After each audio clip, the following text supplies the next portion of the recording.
வணக்கம் சவுக்கு மீடியா நேயர்களே. இன்றைய அரசியல் அரட்டையில் தாவேகாவினுடைய மாநாடு பற்றி பல கோணங்கள் அலச இருக்கிறோம்.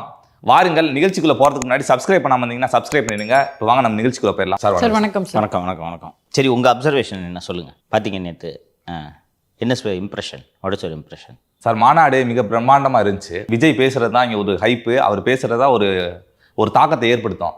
அப்படி இருக்கப்ப அவர் வந்துட்டு ஒரு 35 நிமிஷம் பேசினார். அதில் வந்துட்டு இந்த மாநகராட்சி ஊழியர்கள் போராட்டம், அஜித்குமாருடைய அந்த மரணம் அப்படின்னு சொல்லிட்டு இன்னும் கொஞ்சம் இதாக பேசியிருக்கலாம் அப்படின்னு சொல்லிட்டு நான் எதிர்பார்க்குறேன் சார். மற்றபடி ஒன்றும் நல்லா தான் சார் இருந்த மாதிரி இருந்தது. ஃபஸ்ட்டு மாநாடோட அரேஞ்ச்மெண்ட்ஸை பேசிட்டு விஜய் பேசின சப்ஸ்டன்ஸ்குள்ளே போகலாம். ஒரு மாநாடு நிகழ்ச்சியை நடத்துபவர்கள் கிளைமேட்டு எல்லாவற்றையும் எதிர்பார்க்க வேண்டும். இன்றைக்கி வெதர் எப்படி இருக்கும் அப்படின்றத வானிலை மையம் ஒரு 3 நாளைக்கு முன்னாடியே சொல்லுது. வெயில், பெரிய வெயில் இல்லைனாலும் வெயில் அப்படின்றது தான் வானிலை அறிக்கை. அப்படி இருக்கும்போது குறைந்தபட்சம் ஒரு பந்தலை போட்டு வந்தவர்கள் நிழலில் இருப்பதற்காவது ஏற்பாடு செய்திருக்க வேண்டும். இது ஒரு மிகப்பெரிய குறையாக நான் பார்க்கிறேன். அந்த தரையில் போடுறதுக்கு வச்சுருந்த அந்த விரிப்பெல்லாம் எடுத்து எல்லோரும் தலைமையில் போட்டுக்கிட்டு மொட்டை வெயிலில் உட்காந்துட்டு இருந்தாங்க. அண்டு இத்தனை மணிக்கு தான் நிகழ்ச்சி தொடங்குகிறது என்ற அறிவிப்பையே தாவேக சார்பாக வெளியிடப்படவில்லை. எத்தனை மணிக்கு நிகழ்ச்சின்றதே தெரியாது. இன்றைக்கி மாநாடுன்னு 21ஆம் தேதி மாநாடு என்ற அறிவிப்பு மட்டும்தான் வந்தது. நைட்டே வந்து தங்கிட்டாங்க. அண்டு அந்த கை குழந்தையெல்லாம் தூக்கிட்டு வந்தவங்கள பார்த்தா எனக்கு என்ன சொல்கிறதுன்னு தெரியலப்பா. மொட்டை வெயில் அடிக்குது. நீ வர்றது விஜயோட சொற்பொழிவை கேட்குறதுக்கெலாம் இல்லை. சொற்பொழிவை கேட்குறதுக்கு நீ டிவியில் பார்த்துக்கலாம். நம்மளாம் டிவியில் தானே பார்த்தோம். கை குழந்தையை தூக்கிட்டு எதுக்கு வர்றாங்கன்றது ஏற்கனவே அறிவு வெளியிட்டு இருந்தாங்க சார். குழந்தைகளை கூப்பிட்டு வராதீங்க. இந்த லயோலா மணி தான் அந்த பேரிகேடை தாண்டி கை குழந்தை அந்த வெயில் தாங்க முடியாமல் கத்துன கை குழந்தைய 2-3 குழந்தைகளை லயோலா மணி தான் பார்த்துட்டு அவர்களை நிழலுக்கு கொண்டு சென்றார்கள். இது போன்ற கூட்டங்களில், அதுவும் விஜய் ரசிகர்கள் போன்றவர்கள் கூட்டமாக சேரும்போது என்ன நடக்கும்ன்றதே சொல்ல முடியாது. மாநாடு முடிஞ்சோடனே சேர் கான்ட்ராக்ட் விட்டவனோட நிலைமை பார்த்தீங்களா? அப்படி இருக்கும்போது இந்த கூட்டத்தில் கை குழந்தை மாட்டினா என்ன ஆகும்? அவ்வளோ வெயில் அடிக்குது. குட்டி டவலை தூக்கி தலையில போட்டுக்கிட்டு இந்த குழந்தைங்க தாங்குமா? அப்படின்னாடா உங்களுக்கு விஜய் பார்க்கணும். நான் கேட்குறேன், உங்கள் குழந்தை தானே, ஏதாவது ஒன்று ஆச்சுன்னா தாங்குவீங்களா நீங்கள்? மாநாடு நடக்குது, விஜய் இருக்கிறாரு, எங்கே போய்ட்டு போகிறாரு? ஸோ இவர்களுக்கெல்லாம் குறைந்தபட்ச அறிவு வேண்டும். நீங்கள் பெற்ற பிள்ளைங்க அந்த வெயிலில் இது தாங்குமா? நெரிசலில் நீ ஒன்றும் பெரிய ஸ்டாம்பேடெலாம் நடக்க வேணாம். அந்த கூட்டத்தில் நீங்கள் போயிட்டு வந்தீங்கனாலே கையில் குழந்தைருக்குது தெரியாது, பக்கத்தில் இருக்கவனுக்கு மேலே விழுவான். நீங்கள் கை குழந்தை வச்சு நின்றுட்டு இருக்கும்போது அந்த பக்கம் விஜய் போராட்டம் தெரிஞ்சிச்சுன்னா ஏறி மிதிச்சுட்டு உன் தலைமையில ஏறி மிதிப்பான். வெயிலில் பார்த்தீங்க யாராக இருந்தாலும் டீஹைட்ரேட் ஆகிடுவாங்க. அப்படி இருக்கும்போது கை குழந்தையை தூக்கிட்டு எதுக்கு வராங்கன்றது என்னால் சுத்தமாக புரிஞ்சிக்கவே முடியல. பல இளைஞர்கள் வந்து மயக்கம் போட்டு விழுந்துட்டாங்க. சில வெயில் அப்படித்தாம்மா ஆகும், மூச்சு விட முடியாது. இன்னொன்று, மதிய உணவு கிடையாது. காலையில் வந்துடுறீங்க, மதிய உணவு எத்தனை பேர் வர்றாங்கன்ற உத்தேச கணக்கு கூட தெரியாமல் இவர்களும் மதிய உணவுக்கு ஏற்பாடு செய்ய முடியாது. இன்னொன்று, மதிய உணவுலாம் இவர்களுக்கு ஏற்பாடு செஞ்சுருந்தாங்கன்னா அங்கே என்ன நடந்திருக்குன்றதே சொல்ல முடியாது. சண்டை நடந்திருக்கும், தூக்கி போட்டு எல்லாத்தையும் கூட்டிட்டு பிரச்சனை ஆயிருந்திருக்கும். அது மேனேஜ் பண்ணுறது கஷ்டன்றதை நான் புரிஞ்சுக்கிறேன். அப்போ மதிய உணவு கூட இல்லைன்னா குறைஞ்சது மாலை 5 மணிக்கு மாநாடு தொடங்கும்ன்ற அறிவிப்பை நீங்கள் வெளியிட்டிருந்தீங்கன்னா 5 மணிக்கு கணக்கு போட்டு வந்துருப்பாங்க. மதிய சாப்பாடெலாம் சாப்பிட்டுட்டு வந்துடுவாங்க. 5 மணிக்கு ஆரம்பித்து 7-7:30 முடிச்சிங்கன்னா கரெக்டாக இருந்திருக்கும். எத்தனை மணிக்கு நிகழ்ச்சி என்பதே தெரியாமல் எப்படி ஒரு நிகழ்ச்சியை நடத்துவீர்கள் நீங்கள்? ரொம்ப பேசிக் அனௌன்ஸ்மெண்ட் அப்படின்றது நிகழ்ச்சி இத்தனை மணிக்கு ஆரம்பிக்கிறது தானே சார். 5 மணிக்கு தொடங்கும் அப்படின்னா 5 மணிக்குன்னா 5:30 6 மணிக்கு ஒரு விஜய் பேசுவார் என்று கணக்கு போட்டு வருவாங்க. நிகழ்ச்சி எத்தனை மணிக்குன்னே தெரியாதவொன்னே நைட்டே வந்து தங்கிடுறாங்க. குடும்பத்தில் 3 நாளாக தான் லைவ் போட்டுக்கிட்டு இருந்தாங்களே. 3 நாளாக வந்து நான் நேற்று நைட்டே வந்துட்டேங்க. எங்கேருந்து வரீங்க? திருநெல்வேலியிலேருந்து வரேங்க. இது அறிவிக்கிறதுல அவங்களுக்கு என்ன சார் சிக்கல்? அலட்சியம் என்று தான் நான் சொல்ல விரும்புகிறேன். வருவாங்க, எங்கே போக போகிறாங்க, வந்து நிற்கட்டும். கூட்டம் எவ்வளோ சேருதோ கூட்டத்தை பார்த்துட்டு அதுக்கப்புறம் அதுக்கு தகுந்த மாதிரி கூட்டம் நல்லா சேர்ந்த உடனே நிகழ்ச்சியை தொடங்கிக்கலான்ற அலட்சியம் தான். வேறு என்னவாக இருக்க முடியும்? அது நிர்வாகத்திறன் அப்படின்னு நம்ம சொல்லலாமாங்க சார்? நிர்வாக திறமையின்மை என்று தான் அதை சொல்ல வேண்டும். மேனேஜ்மெண்ட்டுமா ஒரு கட்சி ஒரு நிகழ்ச்சி நடத்துறீங்க, ஒரு ஈவெண்ட் மேனேஜ் பண்ணி ஒரு கல்யாணம் என்ன பண்ணுறீங்கம்மா? உங்கள் வீட்டில் ஒரு கல்யாணம் பண்ணுறீங்கம்மா, என்னம்மா பண்ணணும்? பத்திரிகை அடிக்கணும், மண்டபத்துக்கு அட்வான்ஸ் கொடுக்கணும், சாப்பாடு அரேஞ்ச் பண்ணணும், மேடை அலங்காரம் பண்ணணும், பொண்ணு மாப்பிள்ளைக்கு துணி எடுக்கணும். தானே ஒரு திருமணத்துக்கு ஒரு மாநாடு நடத்துகிறோம். எத்தனை பேர் வருவாங்க? பார்க்கிங்கு, தண்ணி வசதி, முதலுதவி வசதி, எமர்ஜென்சிக்கு ஆம்புலன்ஸ் போகிறதுக்கு ரூட்டு, சாப்பாடுன்னா சாப்பாடு. இது எல்லாத்தையும் விட கல்யாணத்தில் முகூர்த்த நேரம் ஃபிக்ஸ் பண்ணுறோமா? மாநாட்டுக்கு விஜய் எத்தனை மணிக்கு பேசணும் இது ஃபிக்ஸ் பண்ணணும்ல. என்னப்பா இன்றைக்கி வெதர் என்னப்பா சொல்கிறாங்க சார்? வெயில்னு சொல்கிறாங்க. வெயில்னா மாலை வைக்கலாம் 4 மணிக்கு நேரலை தொடங்கும். இந்த நேரத்தையே முடிவு பண்ணாமல் நீங்கள் எப்படி நிகழ்ச்சியை தொடங்குறீங்க? வெளியூர்ல இருந்து வராங்கன்னா கூட சார் அவங்க கரெக்டா 5 மணிக்கு வந்து இறங்க போறதில்ல. பட் 5 மணிக்கு மாநாட்டுக்கு ஆரம்பிக்குது அப்படின்ற அடிப்படையில போய் ரூமை போட்டு தங்கிக்கிட்டு 4 மணிக்கு போகலான்னு சொல்லிட்டு வருவாங்க. அதுக்கான ப்ரிப்பரேஷனோட வருவாங்க. உணவா இருக்கட்டும், தண்ணியா இருக்கட்டும். சாப்பிட்டுட்டு வந்துடுவாங்கம்மா, அவ்வளோதாம்மா, பட்னியாக கிடக்க மாட்டாங்கம்மா. ஒரு மணி நேரத்துக்கு முன்னாடி கூட்டம் க்ரௌடு கூடும், வந்துடும், சாப்பிட்டுட்டு வந்துடுவாங்க. எந்த டைமுமே சொல்லன்னா அதான் நைட்டு வந்து தங்குறாங்க, எங்கே போய் சாப்பிடுவாங்க, டாய்லெட் எங்கே போவீங்க? அங்கே நீங்கள் கட்டி வச்சிருக்கிற அந்த பயோ டாய்லெட், அந்த டாய்லெட் கியோஸ்க்கு போதுமானதாக இருக்குமா அந்த கூட்டத்துக்கு? பத்தாது. இதெல்லாம் ஒரு சாமியானா போடல சார்.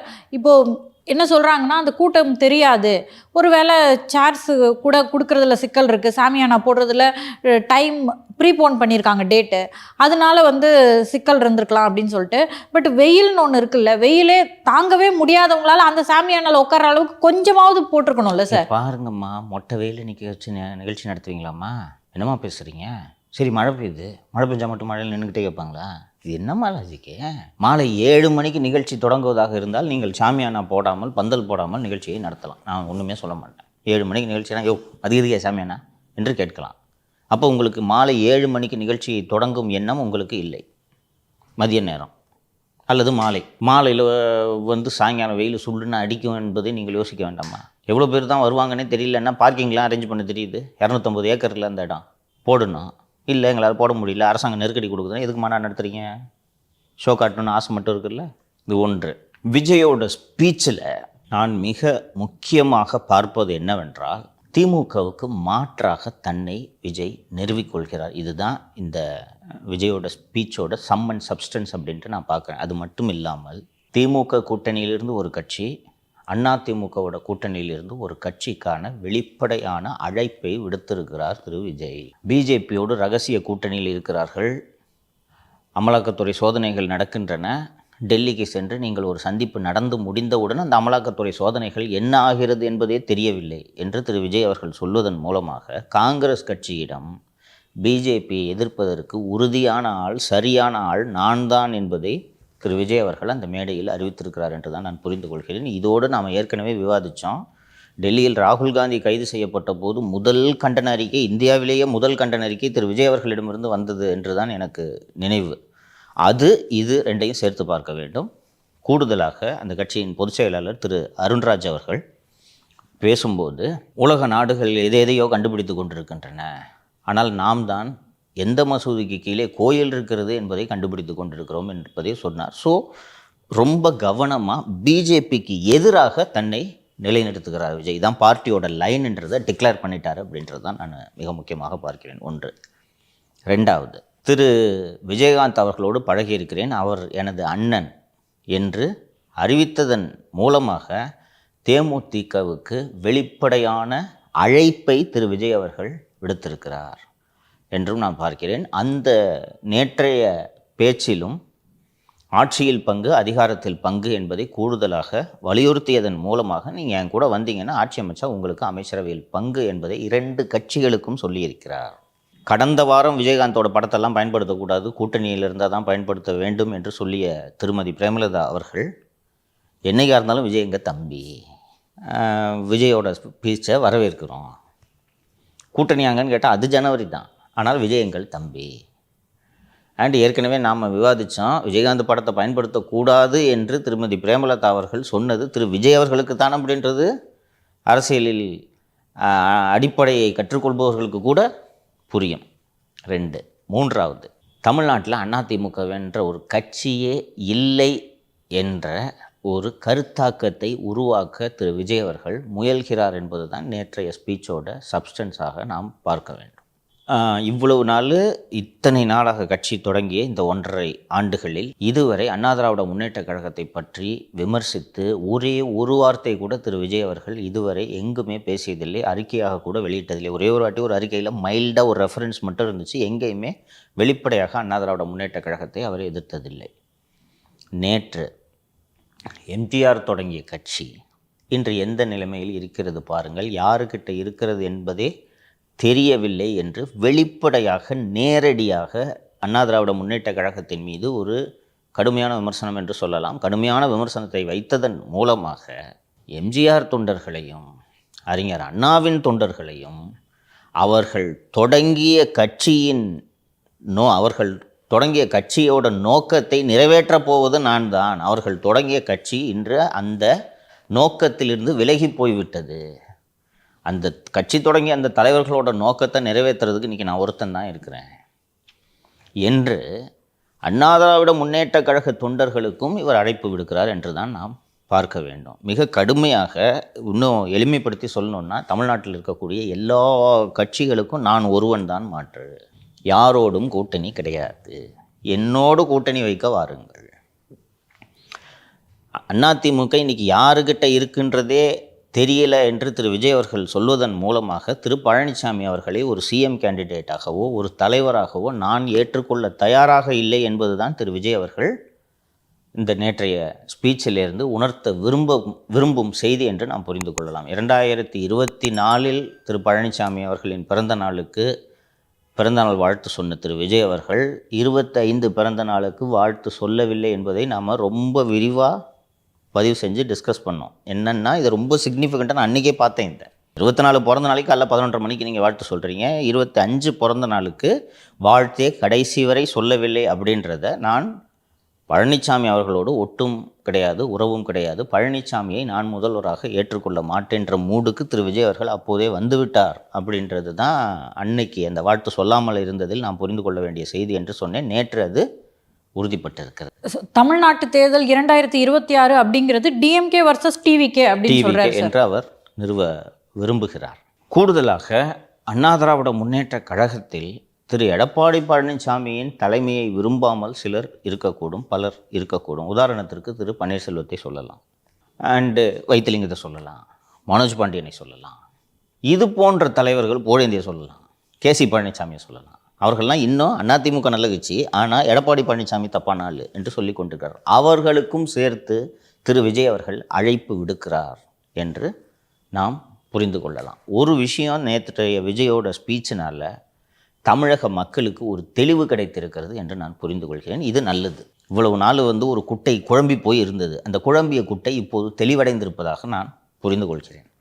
அண்ணா திராவிட முன்னேற்ற கழக தொண்டர்கள் மற்றும் 2ஆம் கட்ட தலைவர்கள் என்னிடம் பலர் பேசும்போது, இல்லை சார் விஜய் வந்துடுவார், நான் சொல்கிறேன் சார் வரமாட்டார், பிறந்தநாளுக்கு உங்கள் ஜென்ரல் செக்ரட்டரி பிறந்தநாளுக்கு வாழ்த்து சொல்லலை, நீங்கள் அது ரொம்ப சிக்னிஃபிகண்ட்டு, அன்றைக்கி வாழ்த்து சொல்லலைன்றது நீங்கள் கொஞ்சம் டீப்பாக திங்க் பண்ணிங்கன்னா விஜய்க்கு வர்ற ஐடியா இல்லைன்றதை நீங்கள் புரிந்து கொள்ள முடியும் என்று நான் சொன்னேன்.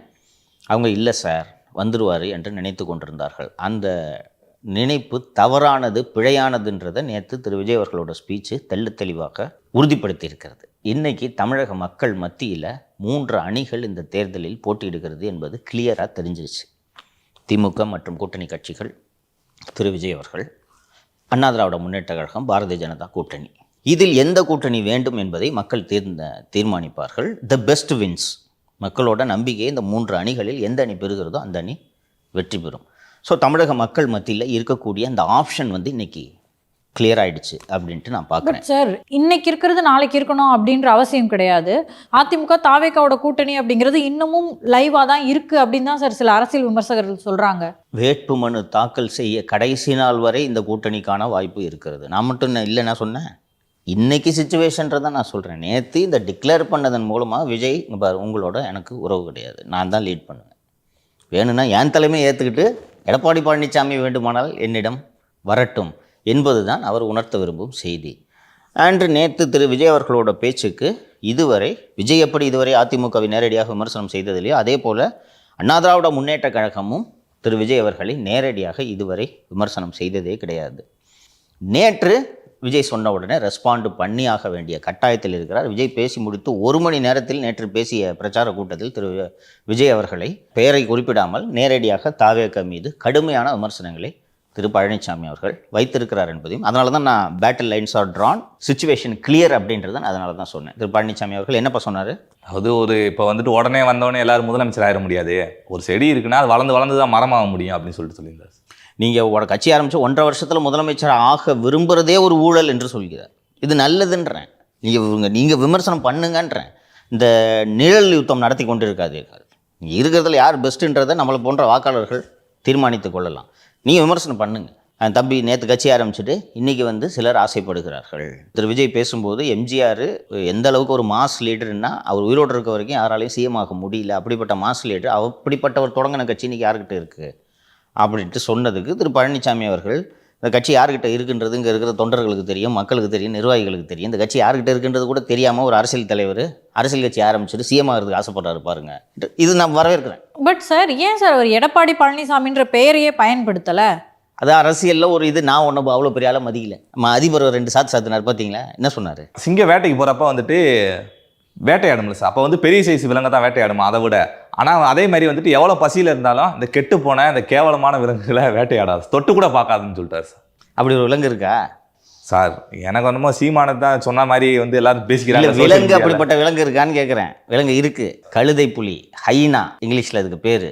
அந்த விலங்கு ஒன்று தான் மற்ற விலங்குகள் வேட்டையாடி அழுகி போன அந்த விலங்குகளின் உடலை கூட சாப்பிடும். அந்த விலங்குக்கு அந்த அழுகிப்போன உடலை மாமிசத்தை தின்றால் அதை செரிக்கக்கூடிய செரிமான சக்தியும் அதற்கு உண்டான அமிலங்களும் இருக்கக்கூடிய ஒரே விலங்கு கழுதை புலி. அண்ணனை கழுதை புலின்ட்டார். இது என்னென்னா, நான் ஒன்றை ரெக்கக்னைஸே பண்ணலை அப்படின்றது. இது ஒரு இல்லை, இது சீமானதான் சொன்னார். நீங்கள் எந்த அடிப்படையில் எல்லாரும் அப்படி புரிஞ்சுக்கிறாங்க? அப்படித்தான் அதை புரிந்து கொள்ள வேண்டும். வேறு எப்படி புரிந்து கொள்வது? சீமான் வந்து ஏய் சண்டைக்கு வா சண்டைக்கு வா சண்டைக்கு வான்ட்டு கூப்பிட்டுக்கிட்டே இருக்காரு. உன்ட்டெல்லாம் சண்டை போடுறதுக்கு ரெடியாக இல்லைன்றது எப்படி சொல்லுவீங்க? இப்போ கலைஞர் மற்றும் ஜெயலலிதா ஆகியோரே இது போல் சொல்லியிருக்கிறார்கள். நேற்று கட்சி தொடங்கிய நடிகர்கள் எல்லாம் முதல்வராக ஆசைப்படுகிறார்கள் என்று கருணாநிதியை விமர்சனம் செய்திருக்கிறார், ஜெயலலிதா விமர்சனம் செய்திருக்கிறார். அதுக்கு என்னென்னா, பேரை உச்சரிக்கிறது கூட உனக்கு நீ தகுதி இல்லை அப்படின்றது தான். அது ஒரு ஸ்டைலு பாலிடிக்ஸில். ஸோ நீங்கள் சொன்ன மாதிரி இவ்வளோ நாள் ஒரு நிழல் யுத்தம் நடத்திட்டு இருந்தாங்க. கிளாரிட்டி கிடைச்சது எனக்கு ரொம்ப சந்தோஷமாக இருக்குது. ஒரு வாக்காளனா எனக்கு இது மாதிரி தெளிவாக இருக்கணும். யார் கூட கை கோத்துருக்கான்றதே தெரியாமல் இருந்தால் அது ஒரு மர்மமாக இருந்துட்டு ஃபஸ்ட்டு டைம் நேற்று அந்த கிளாரிட்டி வந்தது எனக்கு உள்ளபடியே மகிழ்ச்சியாக இருக்கிறது. Let the best wins. So Vijay எதை குறி வைக்கிறாருன்னு கேட்டால், திமுக வாக்குகள், திமுக எதிர்ப்பு வாக்குகள் இரண்டையும் குறிவைக்கிறார். அதே போல் சிறுபான்மையினர் வாக்குகளை திரு விஜய் அவர்கள் குறிவைக்கிறார். அண்டு நான் சொன்னது போல் காங்கிரஸ் மற்றும் தேமுதிகவுக்கு கிட்டத்தட்ட வெளிப்படையான அழைப்பை நேற்று அவருடைய உரையின் மூலம் அவர் இந்த அழைப்பை விடுத்திருக்கிறார். So the challenge before Edappadi is, நீ வந்து அதிமுக யாருக்கிட்ட இருக்குன்றதே தெரியலன்ற அளவுக்கு நீங்கள் சொல்கிறீங்கல்ல, யார்கிட்ட இருக்குன்னு நான் காட்டுறேன். இது எடப்பாடிக்கிட்ட இருக்க சேலஞ்ச். இந்த மாதிரி நெருக்கடியான நேரங்களில் தான் ஒரு தலைவரோட உண்மையான திறமை பரிசோதிக்கப்படும். எடப்பாடி பழனிசாமியோட லீடர்ஷிப் ஸ்கில்லு இப்போது தான் நிரூபணமாகும். அதை நிரூபிக்க வேண்டிய கட்டாயத்திற்கு திரு பழனிசாமி அவர்கள் தள்ளப்பட்டிருக்கிறார். இவ்வளோ நாள் வந்து இந்த அதிமுக 2ஆம் கட்ட தலைவர் சொன்னாங்கன்னு சொன்னல, தம்பி வந்துடுவார், விஜய் வந்துடுவார் சார். பிரச்சாரத்தின் போதெல்லாம் திரு எடப்பாடி பழனிசாமி அவர்கள் பிரம்மாண்டமான கட்சி வருதுன்னு சொல்லிட்டு இருந்தார். எது பிரம்மாண்டமான கட்சி? ஒருவேளை இதுதான் அந்த பிரம்மாண்டமான கட்சி என்று இந்த நிறைய இதில் இல்லை, ஒரு வாட்டி சொன்னார் ஒரு பிரம்மாண்டமான கட்சி. பத்திரிகை பேட்டிலையா ஒரு பிரச்சாரத்தில் சொன்னார்ல. அப்போ அந்த நினைப்பெல்லாம் தூக்கி போடுங்க, இன்றைக்கி நீங்கள் உங்கள் சொந்த காலில் நிற்கணும், இதை ப்ரூவ் பண்ணி காட்டுங்க அப்படின்றது தான். எனக்கு இது உண்மையிலே இந்த கிளாரிட்டி வந்தது நல்லது. மக்களுக்கு ஆப்ஷன்ஸ் நிறைய இருக்கணும். இன்றைக்கி நமக்கு வந்து இந்த ஏர்டெல்லு ஜியோ விட்டோன்னா வேறு ஆப்ஷனே இல்லாமல் இருக்குல்ல. ஒரு 10 இருந்துச்சுன்னா எவன் கம்மியாக தரானா போவோம்ல. அந்த மாதிரி ஆப்ஷன்ஸ் மக்களுக்கு நிறைய இருக்கணும். அது போன்ற ஆப்ஷன் இன்றைக்கி வாக்காளனுக்கு கிடைத்திருக்கிறது. திரு பழனிசாமி அவர்கள் முன்பு இன்றைக்கி இருக்கக்கூடிய சவால் என்னன்னு பார்த்தீங்கன்னா, அதிமுகவோட வாக்கு வங்கி கடைசியாக முடிந்த 24 தேர்தல் வரை சரிந்ததாக எந்த விதமான புள்ளி விவரங்களும் சொல்லவில்லை. அதிமுகவோட வாக்கு வங்கி உறுதியாக இருக்கிறது. செல்வி ஜெயலலிதா அவர்கள் இறந்த பிறகும் அந்த வாக்கு வங்கி உறுதியாக இருக்கிறது. அந்த வாக்கு வங்கியை உடைக்க போகிறேன் என்று சவால் விட்டு கொண்டு ஒருவர் வந்திருக்கிறார். அந்த வாக்கு வங்கியை உன்னால் தொடக்கூட முடியாதுன்றதை நிரூபித்து காட்ட வேண்டியது திரு பழனிசாமி அவர்கள் முன்பு இருக்கக்கூடிய ஒரு சவால். இதுதான் லீடர்ஷிப்புக்கான டெஸ்ட்டு. நீ சொல்கிறீங்கல்ல, நேற்று 1.5 வருஷத்துக்கு கட்சி ஆரம்பிச்சு 1.5 வருஷத்தில் சிஎம் ஆசைப்படுற பஸ்ஸு 50 வருஷமாக 52 வருஷம் அது கட்சி ஆரம்பிச்சு. அந்த 52 வருஷத்தில் 32 வருஷம் ஆட்சியில் இருந்த கட்சி எங்கள் கட்சி. வா, சரியான போட்டி, வா பார்த்துக்கலாம். கட்சி ஆரம்பித்து நீங்கள் ஸ்டாராக இருக்கிறீங்கன்றதுனால 1.5 வருஷத்தில் நான் சிஎம் ஆக போகிறேன்ட்டு நீ சொல்கிற. 52 வருஷமாக தமிழ்நாட்டில் கட்சி நடத்திக்கிட்டு இருக்கோம். நீங்களான்னு பார்த்துருவோம். மக்கள் யாரை நம்புகிறார்கள் என்பதை பார்த்து விடுவோம் என்று மக்களை, வாக்காளர்களை நம்ப வைப்பது, அவர்களின் நம்பிக்கையை பெறுவது என்பது திரு பழனிசாமி அவர்கள் முன்பு இருக்கக்கூடிய சவால்.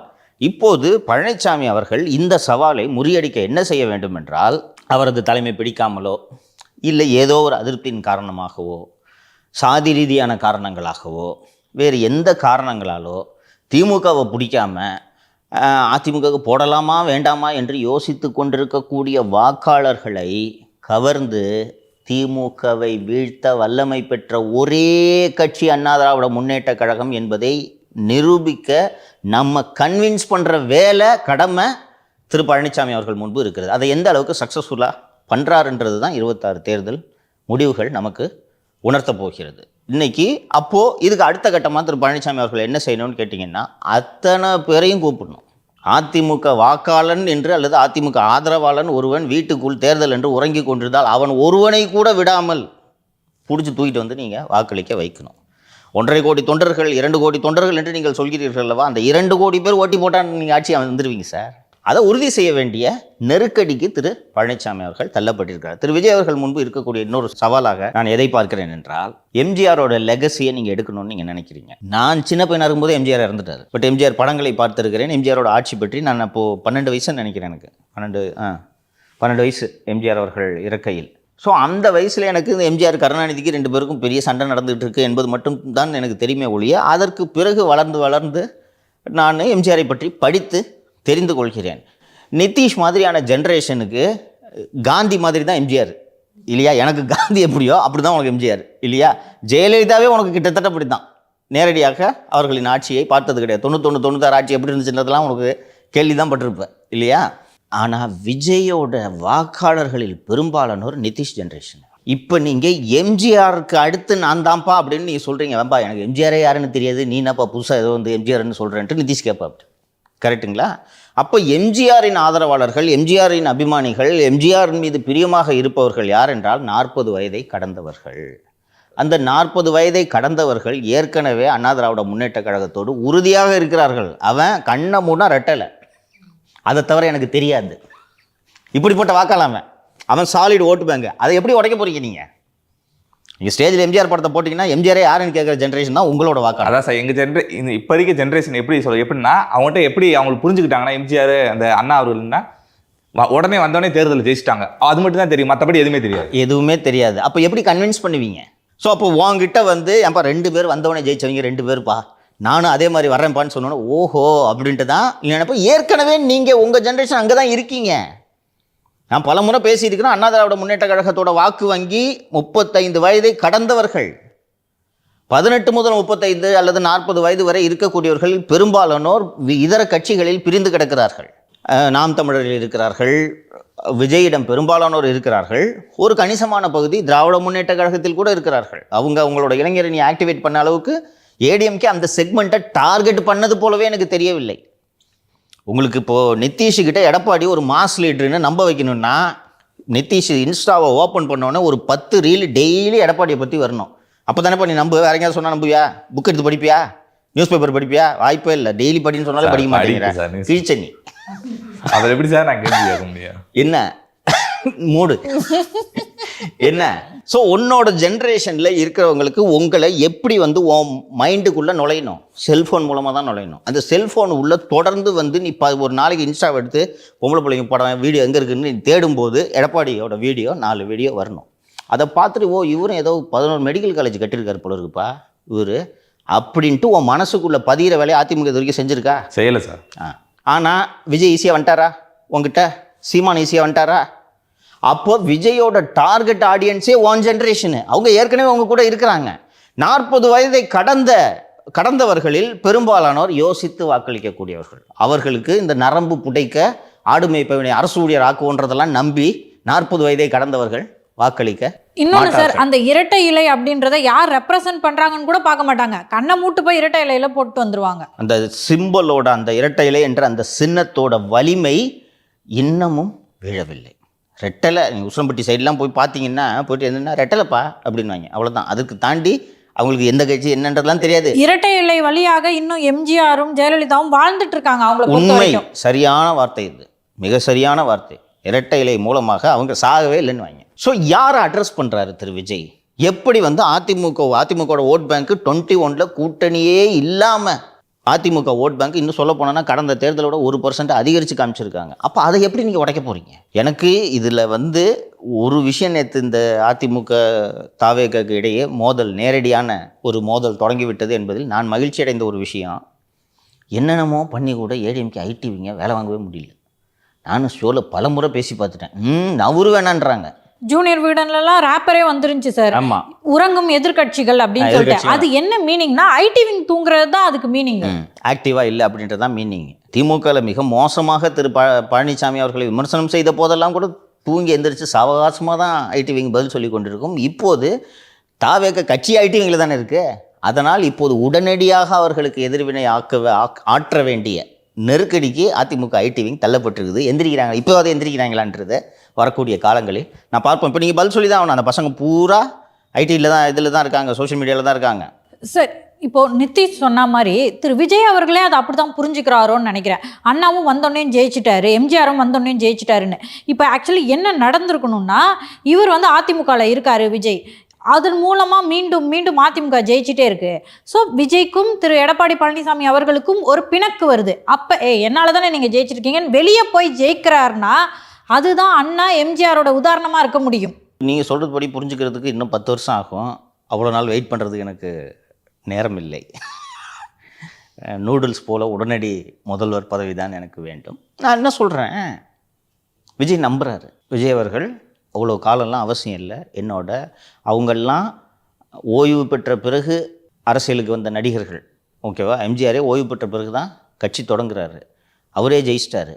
பீக்கிலேருந்து, கெரியரோட பீக்கிலேருந்து நான் வரும்போது அவங்க எல்லாரையும் விட நான் ஒரு ஹையர் பெடஸ்டலில் இருக்கேன். So I am in a better position to win over the electorate அப்படின்ட்டு திரு விஜய் அவர்கள் நம்புகிறார். நான் என்ன சொல்கிறேன், அது அவரோட நம்பிக்கை. அது ஏன் வந்து விமர்சனம் பண்ணணும்? உங்கள் நம்பிக்கை ஜெயிக்குதா இல்லையான்றது 26 தெரிஞ்சிடும். ரொம்ப நல்ல விஷயமா நேற்று ஸ்பீச்சில் பார்த்தது என்னன்னாங்க சார், அவர் மேலே நிறையா ஒரு குறைகள் அப்படின்னு சொல்லிட்டு இங்கே இருக்க அரசியல் விமர்சகர்லாம் வச்சாங்கல்ல, அது எல்லாத்தையுமே அட்ரஸ் பண்ணுறாரு. விச் மீன்ஸ் அவர் எல்லாத்தையுமே கவனிச்சுக்கிட்டு இருக்காருன்னு நான் பார்க்குறேன். நிச்சயமாக அது எல்லாத்தையும் கவனிச்சுட்டு இருக்காரு. ஆனால் அந்த ஸ்பீச்சில் வந்து நான் முக்கியமான சப்ஸ்டன்ஸ் எல்லாம் விட்டுட்டாருன்னு இல்லை, அது ஒன்றா பார்த்துடலாமாங்க சார்? சார், ஸ்டார்டிங்கே பேச ஆரம்பித்த விஜய் அவர்கள் என்ன சொன்னாங்கன்னா, சிங்கம் வேட்டைக்கு மட்டும்தான் வெளியில் வரான், வேடிக்கை பார்க்க வெளியில் வராதுன்னு சொல்லியிருக்காரு சார். அது எப்படி சார் பார்க்குறீங்க? எல்லாரும் சொல்கிறோம்ல, களத்துக்கு வாங்க களத்துக்கு வாங்க, அதைத்தான் அவர் மீன் பண்ணுறாரோ? அரசியல் என்பது டிஸ்கவரி சேனல் அல்ல, புரியுதுங்களா? டிஸ்கவரி சேனல் நேஷனல் ஜியாகிரபிக்கு பார்த்தீங்கன்னா இது எப்படி வேட்டையாடுது, அது எப்படி வேட்டையாடுது என்று பார்த்து கொள்ளலாம். அரசியலில் தினந்தோறும் வேட்டைக்கு வரும் விலங்குகளைத்தான் மக்கள் ஆதரிப்பார், புரியுதுங்களா? நீங்கள் சிங்கம் நான் தீபாவளிக்கும் பொங்கலுக்கும் தான் வெளியில் வருவேன் என்று சொன்னால் அது அரசியலுக்கு சரிப்பட்டு வர்றது. இதையெல்லாம் திரு விஜய் அவர்கள் புரிந்து கொள்ள வேண்டும். நீங்கள் லியோ படத்தில் கிளைமேக்ஸில் வில்லனை பார்த்து பேசுறதுக்கு இது நல்லாயிருக்கும், ஓகேவா? டே சிங்கம் லாஸ்ட்டில் கிளைமேக்ஸில் வந்து முடிச்சுட்டு போயிட வேண்டான்றது இது நல்லாயிருக்கும். அரசியல் அப்படி இல்லை. தினந்தோறும் எங்கள் தோளோடு தோள் நீங்கள் நிற்க வேண்டும், எல்லா பிரச்சனைகளிலும் நீங்கள் கவனம் செலுத்த வேண்டும். அதைத்தான் எதிர்பார்க்குறாங்க. வீரமாக பேசுகிறதுக்கு, ரீல்ஸ் கட் பண்ணி போடுறதுக்கு இந்த பஞ்ச் டைலாக் உதவும். ஏன்பா அது சிங்கம்பா, அது டெய்லியும் வராது போல இருப்பா, இந்த எப்போ பார்த்தாலும் வந்து இந்த கழுத புலி அதுவே பரவாயில்ல பண்ணிட்டு மக்கள் முடிவு எடுப்பாங்க. அதை நீங்கள் புரிஞ்சுக்கணும். இப்போ ஒரு இந்த ஏரியா இருக்கிறாரு, எலெக்ஷன் முடிஞ்ச பிறகு இந்த பக்கமே வராத ஒரு எம்எல்ஏவுக்கு மீண்டும் மக்கள் வாக்களிப்பார்களா? எப்போ வேணாலும் போய் கதவை தட்டினா வாமா அவனுக்கு என்ன பிரச்சனைமான்னு சொல்கிற எம்எல்ஏவை தேர்ந்தெடுப்பாங்களா? ஜெயிச்ச பிறகு 10 மாடி கட்டிட்டு 10வது மாடியில் உட்காந்துக்கிட்டு என்னம்மான்ட்டு கேட்குறவனுக்கு மக்கள் 2வது முறை வாக்களிப்பாங்களா? என்னைக்கா இருந்து எப்போ போய் கேட்டாலும் நம்மளோட குறைகளை தீர்த்து வைக்கிற ஒரு மக்கள் பிரதிநிதியை தானே தேர்ந்தெடுப்பாங்க, இல்லையா? அதை திரு விஜய் அவர்கள் புரிந்து கொள்ள வேண்டும். நீங்கள் சிங்கமாகவே இருந்துட்டு போங்க, ஆனால் மக்களுக்கு தேவை சாதாரண விலங்கு, வரி குதிரை கூட போதும், டெய்லியும் வரணும். நான் எப்போ கேட்டாலும் கதவை திறக்கணும், அவ்வளோதான். நீங்கள் இப்போது ஆட்சிக்கு வர்றதுக்கு முன்னாடியே நான் தீபாவளி பொங்கலுக்கு தான் வெளியில் வருவேன் அப்படின்ட்டு நீங்கள் சொன்னீங்கன்னா, ஆட்சிக்கு வந்தீங்கன்னா தீபாவளி பொங்கல் கூட வராமல் போனீங்கன்னா என்ன பண்ணுறது? 5 வருஷம் உட்காந்துட்டு இருக்கிறதா? விட்டதை பார்த்துக்கிட்டே சரியான அணுகுமுறை இல்லை. எம்ஜிஆர் அவர்கள் அப்படிதான் எப்பயாவது ஒரு முறை களத்துக்கு வரவராக இருந்தாரா?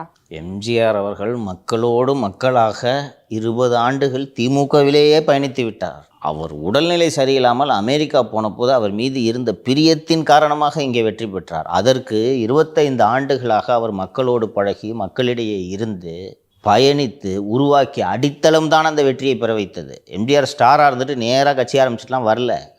இன்றைக்கி தானே இந்த சோஷியல் மீடியாலாம் ஜனங்க வந்து எம்ஜிஆர் கையெல்லாம் கீறிடுவாங்க. எம்ஜிஆர் இப்படி கையை இது பண்ணிட்டு போகிறாரு, ஒருத்தன் எம்ஜிஆர் கையை இப்படி பிடிச்சிட்டான், பிடிச்சவனுக்கு ஒரு குத்து விட்டார் எம்ஜிஆர். விட்ட உடனே போலன்னு ரத்தம் வந்துடுச்சு. அப்புறம் பார்த்தா அவன் கையில் ரெட்டையில் பச்சை குத்திருக்கான். டப்புனு தூக்கி கட்டி பிடிச்சிக்கினேன் கீழே இறங்கி. அப்படி மக்களோட மக்களாக இருப்பார் எம்ஜிஆர். நான் பார்த்துருக்கேன் சின்ன பையனா. போப்பு அவர்கள் எஸ்எல் குரானா கவர்னராக இருக்கிறார். புனித தோமையார் மலைக்கு சென்ட் தாமஸ் மவுண்ட்டுக்கு போப்பாண்டவர் வந்தபோது எம்ஜிஆர் ஒரு பச்சைக்கர அம்பாசிடர். அதில் எம்ஜிஆர் அவர்கள் போனதை நான் நேராக பார்த்துருக்குறேன். லொடுக்குன்னு ரோட்டில் இறங்கிட்டார். கான்வாய் போய்கிட்டே இருக்கோம். ஜனங்க அங்கே கூட்டமாக நிற்கிறாங்கன்னா ஏன் நிறுத்துப்பா வண்டி இறங்கி போய்ட்டு கட்டி பிடிச்சிப்பார். இந்த கிழவிகளை கட்டிப்பிடிப்பதை தமிழக அரசியலுக்கு அது உண்மையான பாசம். ஆனால் அதுக்கப்புறம் எல்லாரும் கிழவியை கட்டி பிடிச்சா ஜெயிச்சலாம் போல இருக்குன்னு சொல்லிட்டு அதுக்கப்புறம் அவர் அவங்க க்ளோன் பண்ணுறாங்க. அதை எம்ஜிஆருக்கு அப்படியே அது அள்ளி அள்ளி கொடுத்தாருமா. அந்த மனுஷனோட தன்மையை புரிஞ்சுக்கணும். நீங்கள் கிட்னி டிரான்ஸ்பிளான்ட் நடக்குது, பேசுகிறதுல சிரமம் ஏற்படுது, சொத்தை பூரா காது கேளாத வாய் பேச முடியாதவங்களை எழுதி வைக்கிறாரு. அந்த தன்மை புரிஞ்சுக்க. இப்போ கூட ராமாபுரத்தில் இருக்குல்ல சார்? இப்போவும் இருக்குது, நிறைய இடங்கள்ல இருக்குது. அந்த இறுதி காலத்துல எல்லாம் கல்யாணத்துக்கு பத்திரிக்கை வச்சாங்கன்னா பின்னாடி ஒருத்தன் தட்டில் பணத்தை எடுத்துட்டு வருவான். இப்படி அள்ளி இப்படி கொடுப்பாரு. அப்போது எம்ஜிஆரை திருமணத்திற்கு அழைத்தவர் சொன்னார், கையில் எவ்வளோ மாட்டுதோ அவ்வளோ லாபம். கமல்ஹாசன் அவங்க வீட்டுக்கு போயிருந்திருக்காரு சார், திரு எம்ஜிஆர் வீட்டுக்கு. அந்த டைமில் ஸ்ருதிஹாசனோட போயிருக்காரு. இப்போது கையில் நகையை அள்ளி கொடுத்தாராம். எங்கே போய் இறங்கினாலும் நீங்கள் அந்த காலத்தில் இவர் திரு சைதை துரைசாமி போன்றவர்களிடலாம் நீங்கள் போய் பேசுனீங்கன்னா தெரியும். கூட்டத்தை பார்த்தாலும் லொடுக்குன்னு இறங்கி கூட்டத்தில் போயிடுவார். செக்யூரிட்டி ஆஃபீஸருங்களுக்கு அவ்வளோ கஷ்டமாக இருக்கும். அவர் எப்போது தீபாவளி பொங்கலுக்கு வரக்கூடிய அரசியல்வாதி கிடையாது, மக்களோடு மக்களாக இருந்தவர். அதனால தான் ஏன் உயிரை விட்டாங்க. ஓகேவா? இன்னொன்று, ஒருவரோடு ஒருவரை ஒப்பிடுவதே தவறு. ஒரு எம்ஜிஆர் தான், ஒரு ஜெயலலிதா தான். நீங்கள் அவராக முடியாது, ஒரு நாளும் ஆக முடியாது. இயற்கையின் படைப்பு அப்படி அல்ல. அந்த உயரத்தை அடைய நீங்கள் முயற்சி செய்யலாமே ஒழிய நீங்கள் அவராக முடியவே முடியாது. காலமும் மாறுது. 50 வருஷத்துக்கு முன்னாடி நடந்த கதை இன்னைக்கு பேசினுக்கிறீங்க. உடல்நிலை சரியில்லாத போதெல்லாம் சார், அப்போ எலெக்ஷனில் வின் பண்ணுறதுக்கு செல்வி ஜெயலலிதா அவர்கள் கோப்பா சேவா இருந்து அவங்க பண்ண அந்த பிரச்சாரங்கள் மிகப்பெரிய அளவில் ஹெல்ப் பண்ணுச்சு. அடித்தளம் வலுவாக இருந்தது, தமிழகம் முழுக்க பிரச்சாரம் வலுவாக இருந்தது. அது எல்லாவற்றையும் விட கருணாநிதி மீது மக்களுக்கு இருந்த அவநம்பிக்கை. தலைவர் பெட்லேயே படுத்துன்னு ஆட்சி பண்ணால் கூட பரவாயில்ல, இந்த ஆள் வந்துடக்கூடாதுன்றதை அதை மறந்துடக்கூடாது. ஏன்னா கருணாநிதி பற்றி தமிழக மக்களுக்கு அப்படி ஒரு புரிதல் இருந்தது. அதன் காரணமாக தான் எம்ஜிஆர் மீது பிரியம் ஒரு பெரும் காரணமாக இருந்தாலும் கருணாநிதி மீது இருந்த வெறுப்பு அதைவிட முக்கிய காரணம். அந்த அளவுக்கு இந்த மகாராசன் பரவாயில்ல. இப்படித்தான் மக்கள் வாக்களித்தார்கள். அதனால் அந்த ஒப்பீடே தவறு என்று நான் நினைக்கிறேன். சார், நேற்று சிங்கம் வந்துட்டு தனியாக நிற்க தெரியும், கூட்டத்தோட நிற்க தெரியும் அப்படின்னு சொல்லியிருக்காரு. அதை எதை சார் சிம்பலைஸ் பண்ணுது? தேவைப்பட்டால் நான் கூட்டணி வச்சுப்பேன்றது தான் அதுக்கு பொருள். அதாவது எனக்கு கூட்டணிக்கு யாரும் வரலன்னா நான் 5 ஓடிடுவேன்னு நீங்கள் நினைக்காதீங்க. கூட்டணி வந்தாங்கன்னா ஏற்றுக்கிட்டு, அதான் சொல்கிறார்ல, மீண்டும் ஆட்சியில் பங்கு அதிகாரத்தில் பங்குன்றதை சொல்கிறதுனால நானும் கூட்டணி வந்தால் நான் ஏற்றுக்கிறேன். ஆனால் கூட்டணிக்கு யாரும் வரலன்னா அதுக்காக பயந்துக்கிட்டு போய் யார் கூடயாவது கூட்டணிக்கு சேர்ந்துருவான்ட்டு நீங்கள் நினைக்காதீங்க. நான் தனியாகவோ என்னால் தனியாக நிற்கிறது தான் என்னோட முடிவு. கூட சேர்ந்துக்கிறதுனா நீங்கள் வாங்கன்றது தான் அதோட பொருள் என்று நான் புரிந்து கொள்ள வேண்டும். திமுகவை பற்றி சொல்லும்போது ஸ்டாலின் அங்கிள் அப்படின்னு சொல்கிறாரு, அது ஒன்று. இன்னொன்று இந்த மாதிரி ஒரு டாஸ்மாக் ஊழல் சம்மந்தமாக பேசும்போது அவர் என்ன சொல்கிறாருன்னா, அமலாக்கத்துறை வந்தது, நீங்கள் உடனே போய் மீட் பண்ணீங்க, அதோடு அது காணாமல் போயிடுச்சு, கவனிச்சிங்களா அப்படின்னு சொல்கிறாரு. அதனால தான் காங்கிரஸ்க்கு சொல்கிற செய்தியாக தான் நம்ம அதை பார்க்கணும். இவங்க ரகசிய கூட்டணியில் இருக்கிறாங்க. விஜய் சொல்கிறது போல் அதுக்கப்புறம் டாமி சத்ததே காணாமல், டாமி தான் அடி வாங்கினது கோர்ட்டில். பட் என்ன சொல்கிறாங்கன்னா, அது நீதிமன்றம் கொடுத்த தடை, அதுக்கு திமுகவோ பிஜேபியோ என்ன பண்ண முடியும்? நீதிமன்றம் தடை செய்தாலும் விக்ரம் ஜோஜு, ஆகாஷ் பாஸ்கரன் மீது விசாரிக்கக்கூடாது என்று சென்னை உயர்நீதிமன்றம் தடை விதித்திருந்தது. அதுக்கப்புறம் இந்த ப்ரெடிகேட் அஃபென்ஸ் எல்லாத்தையுமே சுப்ரீம் கோர்ட்டு ஸ்டே பண்ணிட்டாங்க. ஜூலை 15 அன்று தான் உச்சநீதிமன்றம் கோடை விடுமுறைக்கு பிறகு திறந்தது. அந்த தடையை நீக்குவதற்கு இதுவரை அமலாக்கத்துறை தரப்பில் என்ன முயற்சி எடுக்கப்பட்டது? முக்கியமான வழக்குகளில் உதாரணமாக இந்த ஆளுநரோட அதிகாரங்கள் தொடர்பாக உச்சநீதிமன்றம் பிறப்பித்த உத்தரவுக்கு எதிராக குடியரசுத் தலைவரை உச்சநீதிமன்றத்திட்ட ரெஃபரன்ஸ் கேட்க வச்சு அதன் மீது 4 நாட்களாக அரசியல் அமர்வு சாசன விசாரணை தினந்தோறும் நடைபெற்று வருகிறது. காலையிலேருந்து சாயங்காலம் வரைக்கும் 5 ஜட்ஜி இந்த ஒரு கேஸை மட்டும் கேட்குறாங்க. இதை இவ்வளவு அவசரமாக செய்ய தெரிந்த மத்திய அரசுக்கு இந்த கேஸை எடுத்துக்கிட்டு போகணுன்னு தோன்றவில்லை தானே. அதே போல் KN நேரு மீதான சோதனைகளுக்கு பிறகு அந்த ப்ரெடிகேட் அஃபென்ஸு CBIயில் க்ளோஸ் பண்ணாங்க. CBI அதற்கு எதிராக அப்பீல் போயிருக்காங்களா? இதுவரை போகவில்லை. இதெல்லாம் பார்க்கும்போது நமக்கு தெரியுதா இல்லையா, ரொம்ப பரபரப்பாக இது தொடங்கிட்டு அதுக்கப்புறம் போய் ஸ்டாலின் டெல்லியில் மீட் பண்ணிட்டு வந்த பிறகு இது ஸ்லோ டவுன் ஆகுது. கோர்ட்டு உத்தரவு போட்டாலும் நீங்கள் ஏன் சார் சுப்ரீம் கோர்ட்டுக்கு போகல? இப்போ சுப்ரீம் கோர்ட்டும் அப்பீல் டிஸ்மிஸ், நீ டாஸ்மாக் கேஸை விசாரிக்கவே கூடாதுன்னு உத்தரவு போட்டிருக்கா, தடை விதிச்சிருக்காங்க. தடையை நீக்கிறதுக்கான நடவடிக்கை மத்திய அரசு என்ன நடவடிக்கை எடுத்தது சொல்லுங்கள்? மற்றவர்களுக்கெல்லாம் உடனே போகிறாங்களே, இதுக்கு ஏன் போகல? அப்போ ஒரு அரசியல் கட்சி தலைவராக இந்த சந்தேகத்தை எழுப்புவது விஜய் அவர்களோட கடமை. இன்னொன்று, ரகசிய கூட்டணியில் இருக்கிறாங்கன்ற விமர்சனம் தொடர்ந்து திமுக மேலே இருந்துகிட்டு இருக்குது தானே, எங்கே இல்லாமல் போச்சு? மற்ற ஸ்டேட்லலாம் எல்லாரையும் அரெஸ்ட் பண்ணிட்டு போகிறாங்க. இந்த டாஸ்மாக் கேஸ்லேயும் சரி, அதற்கு பிறகு இருக்கக்கூடிய சிபிஐ கேஸ்லேயும் சரி, எங்கே கைது நடந்தது? செந்தில் பாலாஜிக்கு பிறகு எந்த கைது நடந்திருக்குது தமிழ்நாட்டில் சொல்லுங்கள்? எல்லா ஸ்டேட்டையும் அரெஸ்ட் நடந்துட்டுருக்கா? டெல்லி சிஎம்த்துக்கு உள்ள வச்சாங்களா? ஜார்க்கண்ட் சிஎம்த்துக்கு உள்ள வச்சாங்களா? ஸ்டாலின் அங்கிள்னு எதுக்கு சார் சொல்கிறாரு? நீ டேடின்னு சொல்கிற, he's not daddy, he's uncle என்று நாம் புரிந்து கொள்ள வேண்டும் என்று தான் நான் நினைக்கிறேன். அது அவரோட தொண்டர்களை உற்சாகப்படுத்துவதற்காக அப்படி பேசியிருக்கிறார் என்று தான் நான் புரிந்து கொள்கிறேன். அதில் ஒன்றும் பெருசாக மீனிங் ரீடு பண்ண வேண்டிய அவசியம். நேற்று ஸ்பீச்சில் எல்லாரையும் தொட்டுட்டு போயிட்டாருன்னு நினைக்கிறேன். திரு கமல் அவர்களை பற்றி சொன்னாருன்னு சொல்கிறாங்க. அதாவது அடைக்கலம் தேடி வந்தவன் இல்லை, படைக்கலனோட வந்தவன். அது ரைமிங்காக இருக்க ஒன்று எழுதி பேசிப்பாங்க அப்படின்னு நான் நினைக்கிறேன். கமல் அவர்களை பற்றிய விமர்சனமாக அது இருந்தாலும் கூட அந்த விமர்சனம் சரியா இல்லையா? இதை பற்றி அவர்கிட்ட கேட்டதுக்கு அட்ரஸ் இல்லாத கடிதத்தெல்லாம் எதுக்கு ஏங்கிட்ட வந்து கேட்குறீங்க? பேர சொன்னாங்க, அவர் அடைக்கலம் ஆகிட்டாரு, விட்டுருங்க பாவத்தை. என்னென்னலாம் பேசுனீங்க? என்னானாலும் சரி, வீல் சேர்லலாம் உட்காந்துக்கிட்டு நான் அரசியல் பண்ண மாட்டேன்னு சொன்னீங்களா? டிவி நல்லா ஓடி, இந்த டிவி டார்ச் லைட் அடிச்சு ஓட்டிங்களா? இதெல்லாம் பண்ணிவிட்டு நீங்கள் எங்கே போயிருக்கிறீங்க? எனக்கு ரொம்ப வருத்தமாக எப்படி இருந்துச்சுன்னா, என்ன சார் குடியரசு துணைத் தலைவர் தேர்தலில் எப்படி வாக்களிப்பேன்னா, ஸ்டாலின் என்ன சொல்கிறாரோ அப்பதன்படி வாக்களிப்பேன்னு ஏர்போர்ட்டில் வந்து பதில் சொன்னார். இதுக்கா இவ்வளோ வேகமாக கட்சி ஆரம்பிச்சிங்க? இந்த இடத்துல ஒரு விஷயத்தை பார்க்கணும் சார். திமுக எல்லாருக்கும் ஒரு விலை வச்சிருக்கு. ஆமாம், உண்மைதாம்மா. அது நான் தான் சொல்கிறேனம்மா. ஏம்மா தேமுதிகக்கு என்ன பண்ணிகிட்டு இருக்காங்க, பாமகவுக்கு என்ன பண்ணிகிட்டு இருக்காங்க? எதுக்கு வெறி பிடிச்ச மாதிரி 21லேருந்து வெறி பிடிச்ச மாதிரி எதுக்கு சம்பாரிச்சாங்க? 21 மே எண்டில் எனக்கு ஞாபகம் இருக்குது. அதிமுக பீரியடில் கான்ட்ராக்ட் டெண்டர் விட்டு பில்லு கிளியர் ஆகாமல் இருக்கும்ல. ஏற்கனவே அதிமுக கவர்மெண்ட்டுக்கு லஞ்சம் கொடுத்து தான் அந்த டெண்டர் அவனுக்கு கிடச்சிருக்கும். டெண்டர் ஒர்க்கும் முடிஞ்சிச்சு, ஏடிஎம்கேல கொடுக்க வேண்டியவங்களுக்கு கொடுத்தாச்சு, வேலையும் முடிஞ்சிருச்சு. பில்லு கிளியர் பண்ண போகும்போது 20% கொடுன்னு கேட்டிருக்காங்க எல்லா துறையும்.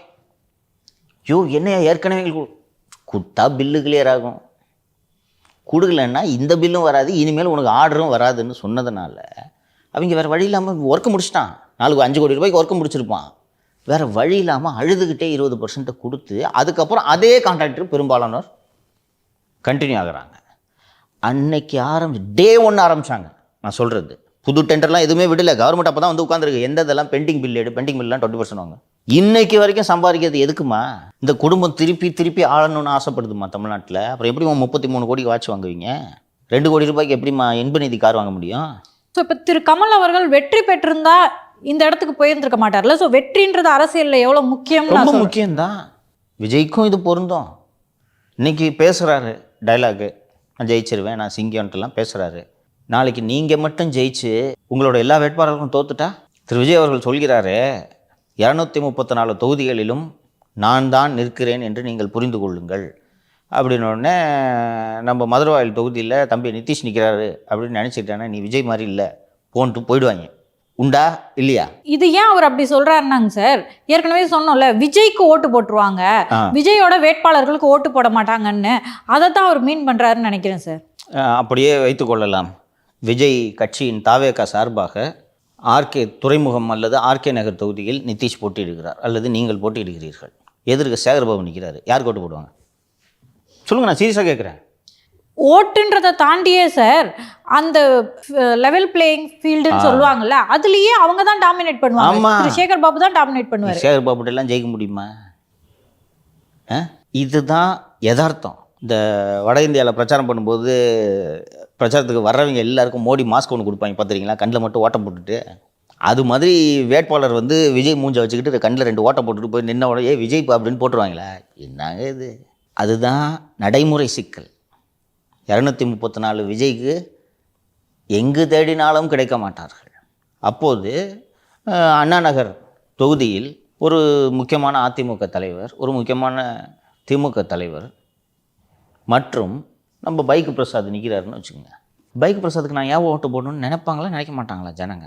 இல்லைப்பா பைக் அவர் விஜயே சொல்லியிருக்காரு, பைக் பிரசாதை நம்ம விஜயா நினச்சிக்கலாம், பார்த்தா இந்த மாதிரி கூட இல்லை அவன். அவங்க குடும்பத்தில் ஒருத்தராக நினச்சிக்கணுமா? அது ஏதோ ஜஸ்ட் பேச்சுக்குன்னுலாம் நினைக்காதீங்க, இப்படி தான் இருக்க போகுது நான் கொண்டு வர ஆட்சியும்னு சொல்கிறாரு. அதாவது என்னென்னா, எந்த கழுதை வேணாலும் நான் நிப்பாட்டுவேன், அது விஜய் கழுதைன்னு நினச்சிட்டு ஓட்டு போடுங்கன்றது தான் அவர் சொன்னதோட மீனிங். எலெக்ஷன்லாம் அப்படி கிடையாது. உங்களுக்கு கேண்டிடேட் அனௌன்ஸ் பண்ணும்போது லோக்கல் ஃபேக்டர்ஸ் ப்ளேக்கு வந்துடும். புரியுதுங்களா? இப்போ ஒரு வேலுமணி நிற்கிறாரு, தொண்டாமுத்தூர்னு நினைக்கிற ஒரு தொகுதி, வேலுமணி நிற்கிறாரு, அங்கே எதிர்க்க நம்ம ஜெயபிரகாஷை நிறுத்துகிறோம். ஜெயபிரகாஷ் தான் விஜய், பைக் பிரசாத்தே ஓட்டு போட மாட்டார். அது இயல்பு. ஏன்னா வேலுமணி அவர்களை எப்போது வேண்டுமானாலும் அணுகலாம். அந்த தொகுதிக்கு வேலுமணி இதுவரை அவ்வளவு செய்திருக்கிறார். தொகுதிக்கு மட்டுமல்ல, கோயம்புத்தூருக்கே செய்திருக்கிறார். பிஜேபியோடு கூட்டணி வைத்த பிறகு 20,000 முஸ்லீம்ஸ் ஓட்டு போட்டிருக்காங்க வேலுமணிக்கு. தெரியுமா? எங்களுக்கு மதம் அரசியல் எல்லாத்தையும் தாண்டி வேலுமணி முக்கியம். இது மாதிரி திமுகவில் ஒரு 60 பேர் இருக்காங்க, அதிமுகவில் ஒரு 60 பேர் இருக்காங்க, குறைஞ்சது லோக்கல் செல்வாக்கு உள்ளவர்கள். ராயபுரத்தை எடுத்துக்கோமே, அங்கே அந்த ஒரு தொகுதியில் முஸ்லீம்ஸ் அதிகம் இருந்ததுனால அவர் அதனால் அடி வாங்கினார். இன்றைக்கி இஸ்லாமியர்கள் அதிகம் இல்லாத ஒரு தொகுதியில் இவர் திரு ஜெயக்குமார் போட்டிடுறாரு, இது ஒரு தம்பி போட்டிடுறாரு. தம்பின்னா விஜய் கட்சியில் எல்லாம் அறிமுகம் இல்லாதவர்கள் தான் இருப்பாங்க. ஜெயக்குமார் வேணாம்ப்பா, இந்த தம்பியை நான் விஜயா நினச்சிக்கிட்டு ஓட்டு போடுறேன்னு போடுவாங்களா? இந்த இடத்துல ஒரு விஷயத்தை கவனிக்கணும் சார். ஸ்டாலின் அவர்களுக்கு ஒன்றுமே தெரியல அப்படின்னு நம்ம தொடர்ந்து பேசிகிட்டு இருக்கோம். பட் விஜய் அவர்களுக்கு அப்படி இல்லை. அவர் என்னதான் களத்துக்குள்ள வரலனாலும் தொடர்ந்து கவனிச்சுக்கிட்டு இருக்காரு. இதை ஒரு விஷயமா ஃபேக்டராக பார்க்குறாரு. அதாவது விஜய் இல்லாத இடங்கள்ல நம்மளோட வேட்பாளர்களுக்கு ஓட்டு விழுக வாய்ப்பு இல்லை அப்படின்றது. அது அவருக்கு இன்னும் புரியலன்னு நினைக்கிறேன் நான். இது மிகை மதிப்பீடு. நான் கை காட்டுற நபரை நானாக நினச்சி ஓட்டு போடுங்கன்னா எலக்ட்ரேட் அப்படி ஒர்க் ஆகாது. அதெல்லாம் போக போக அவர் புரிந்து கொள்ளும். ஸோ இன்னொன்று வேறு சொன்னார் சார், அதாவது அவரே வரல, இவரே வரல, இவர் எங்கே வரப்போறாரு அப்படின்னு சொன்னாங்க அப்படின்னு சொல்லி சொன்னார். அவரே இவரேனா அது யார் சார்? ரஜினியை தான் சொல்கிறேன். அதில் என்ன தான் ரஜினிலாம் வரன்னு சொன்னாங்க. இன்னொன்று ஓய்வு பெற்ற பிறகு வர்றதா அவர் சொல்லிட்டு இருந்தாங்க. நான் கெரியரோட பீக்கில் இருந்து வந்துட்டேன்றது தன்னை நான் I'm better then those people அப்படின்ட்டு நிறுவுவார். அதே மாதிரி அதுலேயே இன்னொன்று தொடர்ந்து சொன்னார் சார். ஃபஸ்ட்டு நான் வந்து கட்சி தொடங்குறதுக்கு முன்னாடி இவரெல்லாம் எங்கே வரப்போறாரு அப்படின்னு சொன்னாங்க. கட்சி தொடங்கி நான் பேர் வச்சுட்டேன். அதுக்கப்புறம் இவர் கட்சி பேர் வச்சிட்டாரு, கட்சி கொடி விட்டாரு. இதுக்கப்புறம் மக்கள்கிட்ட செல்வாக்கு வாங்கணும் அப்படின்னு சொன்னார். மக்கள்கிட்ட செல்வாக்கு வாங்கியாச்சு. அப்புறம் மாநாடு அறிவித்தேன். மாநாடு இவர் எங்கே மாநாடு நடத்த போகிறாரு, புசி ஆனந்தன்ற ஒரு ஆளை வச்சுக்கிட்டு இவர் எப்படி மாநாடு நடத்த போகிறாரு அப்படின்னு சொல்லி சொன்னாங்க. இப்போ மாநாடு நடத்திட்டேன். இப்போ வந்து ஒரு பேச்சு நடந்துக்கிருக்கு, இவர் எங்கே தேர்தலில் ஜெயிக்க போகிறாரு, அண்ணா அவர்களே எம்ஜிஆர் அவர்கள் மாதிரி இவர் எங்கே ஜெயிக்க போகிறாருன்னு சொல்லிட்டு இருக்காங்க. இவங்க வந்து இதை பிடிச்சி தொங்கிட்டு இருக்காங்க அப்படின்னு சொல்கிறாரு. அது 26 தேர்தல் முடிவுகளுக்கு பிறகு விவாதிக்கப்பட வேண்டிய விஷயம். இன்னைக்கு பேசுவது வெறும் சவாலாக தான் பார்க்க முடியும். நீங்கள் இது எல்லாரும் பண்ணலாம்ப்பா.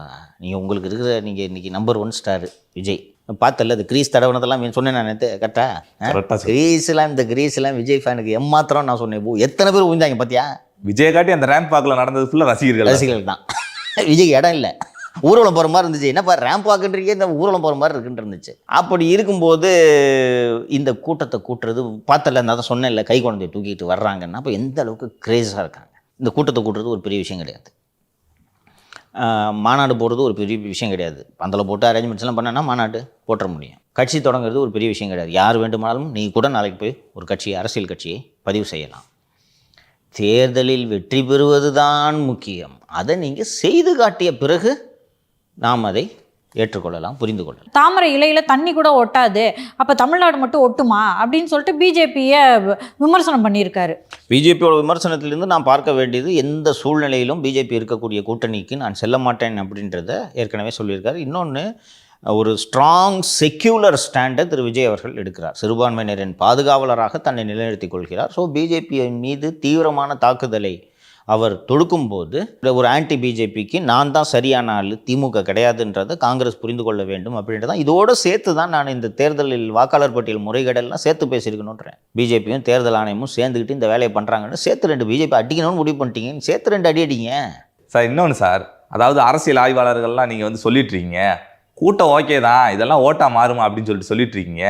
கூட்டம் வந்து இதை பார்க்குறீங்க, ஆனால் இது ஃபுல்லாக ஓட்டா மாறும், கோட்டைக்கு போகிற ரூட்டா மாறும் அப்படின்லாம் சொல்லியிருக்காரு சார். அதெல்லாம் இருக்கட்டும், இப்போவும் சொல்கிறேன், கூட்டம் ஓட்டா மாறாது. கூட்டம் ஓட்டா மாறினதா வரலாறே கிடையாது. நான் ஏற்கனவே பல முறை 96இல் மறுமலர்ச்சி திராவிட முன்னேற்ற கழகம் அடைந்த படுதோல்வியை நான் உணர்த்தியிருக்கிறேன். இதெல்லாம் வந்து நேற்று வந்த விஜய்க்கு வந்த கூட்டங்களில் பெரும்பாலான கூட்டம் ரசிகர் கூட்டம். உங்களுக்கு அந்த விஜயை பார்த்தா போதும் என்று வந்த ரசிகர் கூட்டம். விஜயோட ரேம்ப் அங்கே முடிஞ்ச உடனே பாதி பேர் கிளம்பினாங்க பார்த்தியா வந்தாச்சு முடிஞ்சிச்சுப்பா அவ்வளோ தான்ப்பா அப்படின்ற ஒரு என்ன பேச போகிறாரு. நீ உண்மையிலே நீ அரசியல் கட்சிக்காக வந்திருந்தேன்னா நம்ம எதை பார்த்தோம்? நம்மளோட கவனம் ரேம்ப் வாக்கில் இல்லை. கரெக்டாக என்னையா அவர் நடக்க போகிறாரு, இது என்ன பெரிய மேட்டர்ன்ட்டு நம்மளோட ப்ரையாரிட்டி எதில் இருந்துச்சு? என்ன பேசுகிறாருன்றதுல தான் நம்ம கவனம் இருந்துச்சு. ஆனால் அவங்களோட கவனம் எதில் இருந்துச்சு? நடக்கணும் அப்பா ஒரு ஃபோட்டோ எடுத்தாச்சு, ஓகே போவோம், அவ்வளோதான். அது பேசுகிறது அது பேசிக்கிட்டு போட்டு விடுங்க, அப்படி தான் இருந்துச்சு. ஆனால் மறுமலர்ச்சி திராவிட முன்னேற்ற கழகத்தில் திரு வைகோபால்சாமி அவர்களுக்கு வந்த கூட்டம் என்பது அரசியல் கூட்டம், ரசிகர் கூட்டம் இல்லை, அரசியல் கூட்டம். தமிழ்நாடு இன்று வரை பார்க்காத கூட்டம். அது வாக்கா மாறலையே. 93 வைகோக்கு கூட்டின கூட்டத்தை பார்த்த உடனே இவன் ஒருத்தன் தாண்டா லீடர், இனிமேல் தமிழ்நாட்டில் லீடர் இல்லைன்ட்டு அன்றைக்கி பல பேர் முடிவு பண்ணாங்க. 17 வயசு ஒன்றுமானங்கப்பா. அண்டு 96 தேர்தல் வைகோ இருந்த இடம் தெரியாமல் ஒரு சீட்டு கூட ஜெயிக்கல, சிபிஎம் கூட கூட்டணி. அதனால் இப்போவும் சொல்கிறேன், கூட்டம் வாக்குகளாக மாறாது. இது எல்லா கட்சிக்கும் பொருந்தும், எல்லா கட்சிக்கும் இது பொருந்தும். கூட்டம் வாக்குகளாக மாறாது. பட் ஒரு இம்ப்ரெசிவ் கூட்டம், அவரோட ஸ்ட்ரென்த்தை காட்டியிருக்காரு. அது ஒன்று. இந்த கூட்டம் அப்படிங்கிறதும் சரி, இந்த மாநாடு அப்படிங்கிறதும் பெரிய பேசு பொருளாக ஆகியிருக்கு. தமிழ்நாடே திரும்பி பார்க்குற அளவுக்கு இருந்திருக்கு. நீங்கள் எப்படி சார் பார்க்குறீங்க? இது உண்மையிலே தானாக சேர்ந்த கூட்டமா? அந்த வகையில் திஸ் இஸ் இம்ப்ரெசிவ், மறுக்கவே முடியாதது.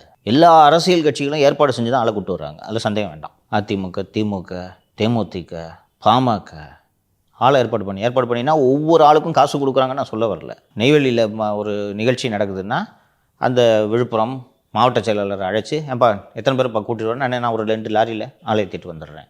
இது நடக்குது. அந்த ஆள் ஏற்றிக்கிட்டு வர்றாங்களே அவங்களுக்கு குறைஞ்சது டிஃபனாவது வாங்கி கொடுக்கணும், புரியுதா? அது போன்ற அரேஞ்ச்மெண்ட்டு நேற்று விஜய் மாநாட்டுக்கு நடக்கலை. மாநாடுன்னு சொன்னோன்னா முதல் நாள் நைட்டே வந்து சோறு தண்ணி இல்லாமல் கக்கூஸ் போகிறது கூட வழி இல்லாமல் வந்து உட்காந்துருந்தா சொன்னேன். கை குழந்தை தூக்கிட்டு வர்றாங்கன்னு, அந்த கை குழந்தை தூக்கிட்டு வந்தவங்களுக்கு காசு கொடுத்தா கூப்பிட்டு வந்தாங்க. அது போன்ற கூட்டத்தை சேர்க்கும் வலிமை எந்த அரசியல் கட்சிக்கும் இல்லை. எடப்பாடி இன்னைக்கு பிரச்சாரத்துக்கு போகிறாரு, செங்கல்பட்டுக்கு போகிறாருன்னா செங்கல்பட்டு கிழக்கு மாவட்ட செயலாளர், செங்கல்பட்டு வடக்கு மாவட்ட செயலாளர் 2 பேருக்கும் வேலை அண்ணன் வரும்போது கூட்டம் நிற்கணும். ஸோ அதே போல் திமுக ஒரு மாநாடு திருச்சியில் நடக்குது, கோவையில் ஒரு மாநாடு நடக்குதுன்னா அண்ணன் செந்தில் பாலாஜிக்கு வேலை கூட்டத்தை சேர்த்துறது. எவ்வளோ பேர் வர்றாங்கன்னா அது கணக்கு கரெக்ட் போட்டு கூட்டம் மாசாக தெரியணும். இந்த சிக்கலே இவங்களுக்கு கிடையாது. அதனால தான் நான் தொடக்கத்திலே சொன்னேன்ல, வருவாங்க அப்படின்னு தான் இஷ்டத்துக்கு ஆரம்பிக்கிறது. அதை ஒரு பாசிட்டிவாகவும் பார்க்க முடியும், நெகட்டிவாகவும் பார்க்க முடியும் சார். ஏன்னா ஓட்டு போடுற வரைக்கும் அவங்க அதை மேக் ஷூர் பண்ணுவாங்க, இது அப்படி கிடையாது. அதனால தான்மா திமுக அதிமுக 2ம் பூத் லெவல் ஏஜென்ட்ஸ் மீது அவ்வளவு கவனம் செலுத்துவதற்கு காரணம், வண்டியில் ஏற்றிட்டு வந்த அத்தனை பேரும் கட்சிக்கு வாக்களிக்கணும்.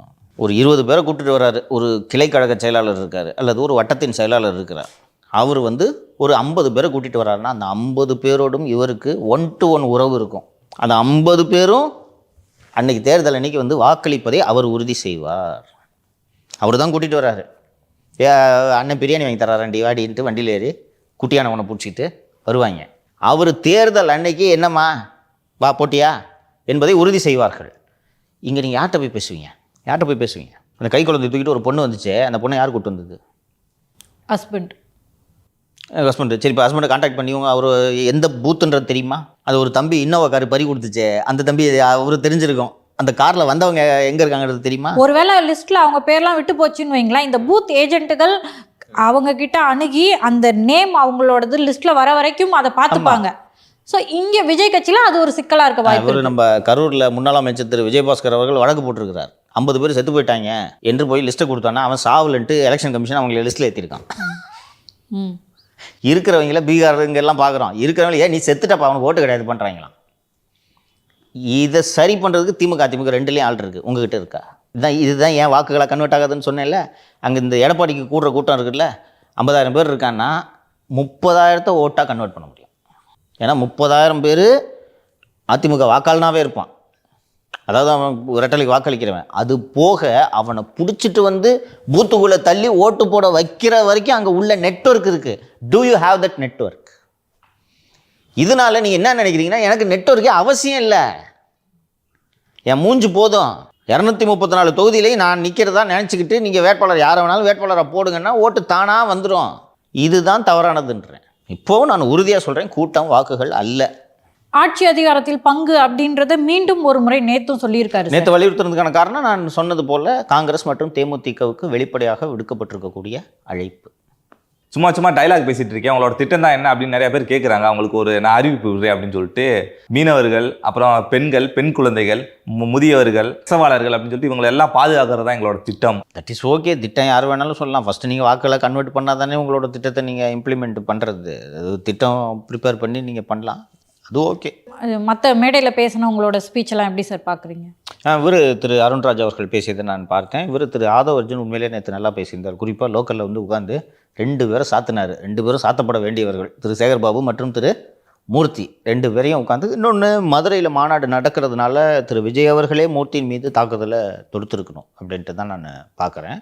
இவர் ஆதவ் கரெக்டாக மூர்த்தியை டார்கெட் பண்ணார், சேகர்பாபு டார்கெட் பண்ணார். திரு அருண்ராஜ் அவர்கள் குறிப்பாக அந்த பிஜேபி அட்டாக் பண்ணார். எதையோ கண்டுபிடிச்சிட்டு இருக்கோம், நீங்கள் மசூதி எந்த மசூதி கீழே எந்த கோயில் இருக்குன்றதை நீங்கள் ஆராய்ச்சி பண்ணிட்டீங்க, அதாவது மதக்கலவரத்தை உருவாக்கும் முயற்சிகளில் ஈடுபட்டு கொண்டிருக்கிறீர்கள் என்பதை திரு அருண்ராஜ் அவர்கள் பதிவு செய்தார். அது அவங்களோட ஸ்டாண்டை வெளிப்படையாக இது பண்ணுது. இருக்கிறதுலே ஸ்பெஷல் வந்து புஷி ஆனந்த் ஸ்பீச்சாக தான் நான் பார்க்குறேன். நீங்கள் சொல்லுங்க தலைவா, நாங்கள் முடிச்சிடறானுங்க, அவர் தலைவர் சொல்லிவிட்டார், தலைவரே சொல்லிவிட்டார், தலைவர் சொல்லிவிட்டார். சொல்லுங்கள் தலைவரே. அதுக்கப்புறம் வந்து மாநாட்டில் நடந்த அந்த தடைகள் அதை பற்றிலாம் அவங்க பேசியிருந்தாங்க. நிர்வாகிகள்லாம் சொல்கிறாங்க சேர் கொடுக்கல, அதுக்கப்புறம் ரோடெல்லாம் பள்ளம் தோண்டி போட்டாங்க. ஏன் கொடுக்கலன்னா கொடுத்தா உடச்சிருவீங்கன்னு தெரிஞ்சு தான் கொடுக்கல போல இருக்கு. 10,000 போச்சாமே. சார் இன்னொன்று வேறு சொல்லியிருந்தார் சார், அதாவது ஆர்எஸ்எஸ்ஸின் அடிமை கூட்டணி அப்படின்னு சொல்லிட்டு ஏடிஎம்கே சொல்லியிருக்காங்க. அது இந்த விமர்சனம், அந்த விமர்சனத்தை எதிர்கொள்ள வேண்டியது அதிமுகவோட கடமை. இப்படித்தான் உடைக்கிறாரு ஓட்டை. நான் சொன்னேன்னா அதிமுக எனக்கு பிடிக்கும், ஆனால் பிஜேபியோட கூட்டணி வச்சது எனக்கு பிடிக்கல அப்படின்னு சொல்கிறாரா? அப்போது அவங்கெல்லாம் என்கிட்ட வா. அப்போது பாஜகவோடு கூட்டணி வைத்திருந்தாலும் அதிமுகவின் தனித்தன்மை கெடாமல் நான் இந்த தேர்தலை சந்திப்பேன்றது சொல்லி கன்வின்ஸ் பண்ணி அந்த வாக்காளர்களை ரீட்டைன் பண்ண வைக்க வேண்டியது எடப்பாடி பழனிசாமியோட சேலஞ்ச். சார் ஒருவேளை அதிமுகவுக்கு பிஜேபியை கழட்டி விட்டு தாவேக்காவை சேர்த்துக்கலாம்னு ஒரு பிளான் இருக்குமா சார்? 100% இல்லை, இப்போவே சொல்லிடுறேன்.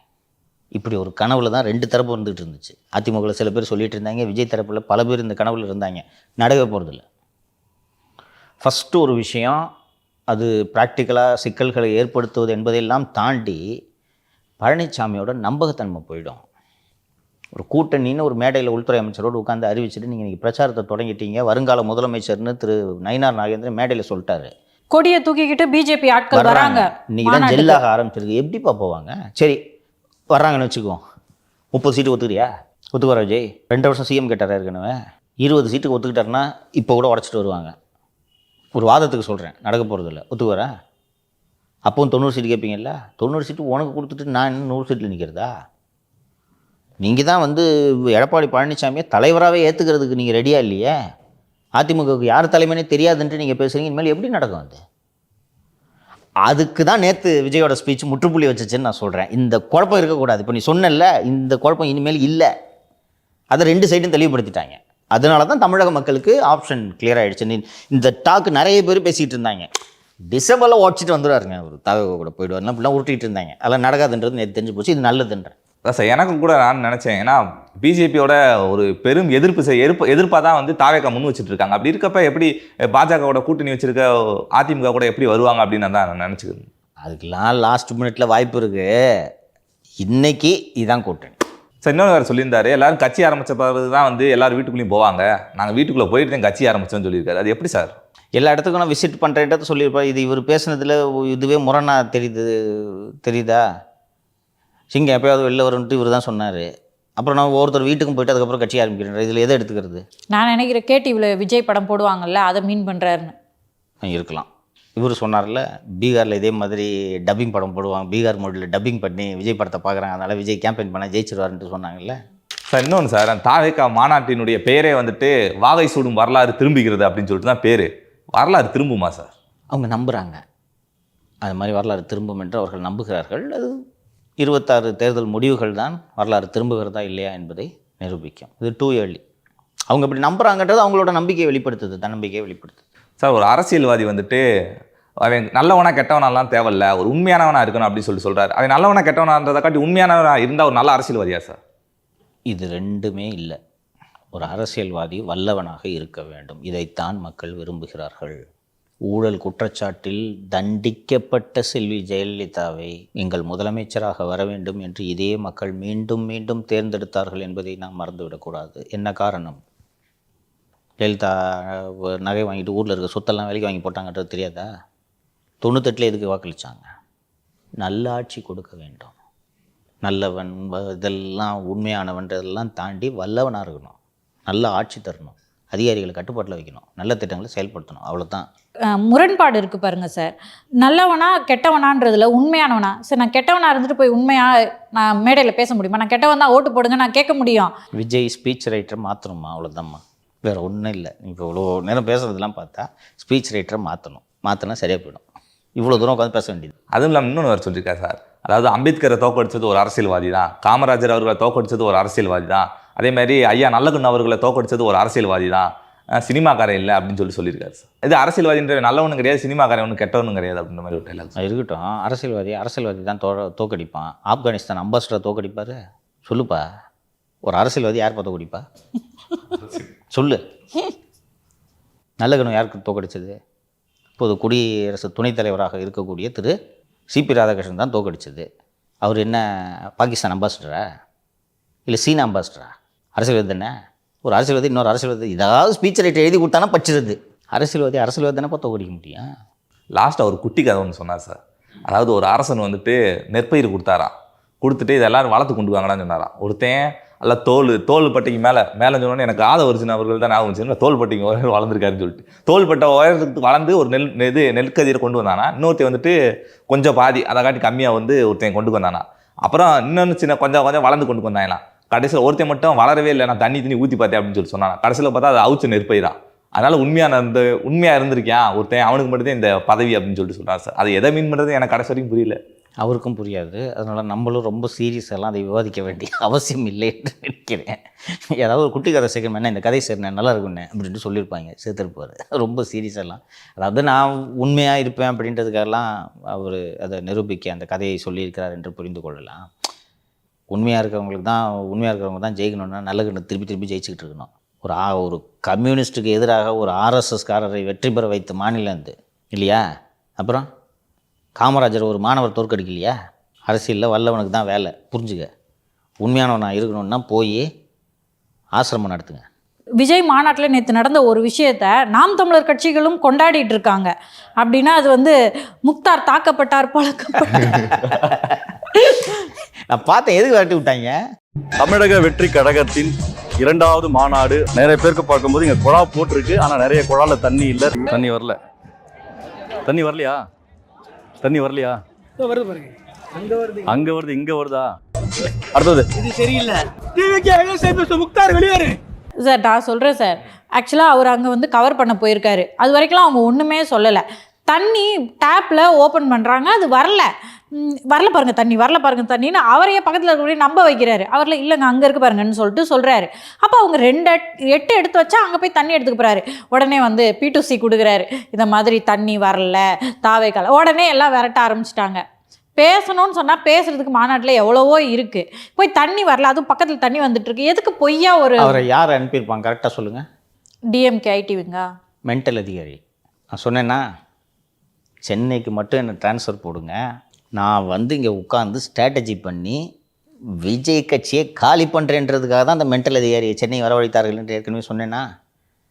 ஏன் இந்த உறவு கரெக்டாக நான் சொல்கிறேன்னா, நான் அரெஸ்ட் ஆனப்போ திருச்சியில் போய் ஒரு ஹோட்டல் ரூமில், இந்த ஹோட்டல் பேரெலாம் நான் சொன்னேன், மெயின்கார்டு கேட் பக்கத்தில் இருக்குது, அந்த ஹோட்டலில் போய் உட்காந்து அந்த முக்தார் போட்ட வீடியோவை பர்சனலாக சூப்பர்வைஸ் பண்ணது இந்த மென்டல் அதிகாரி.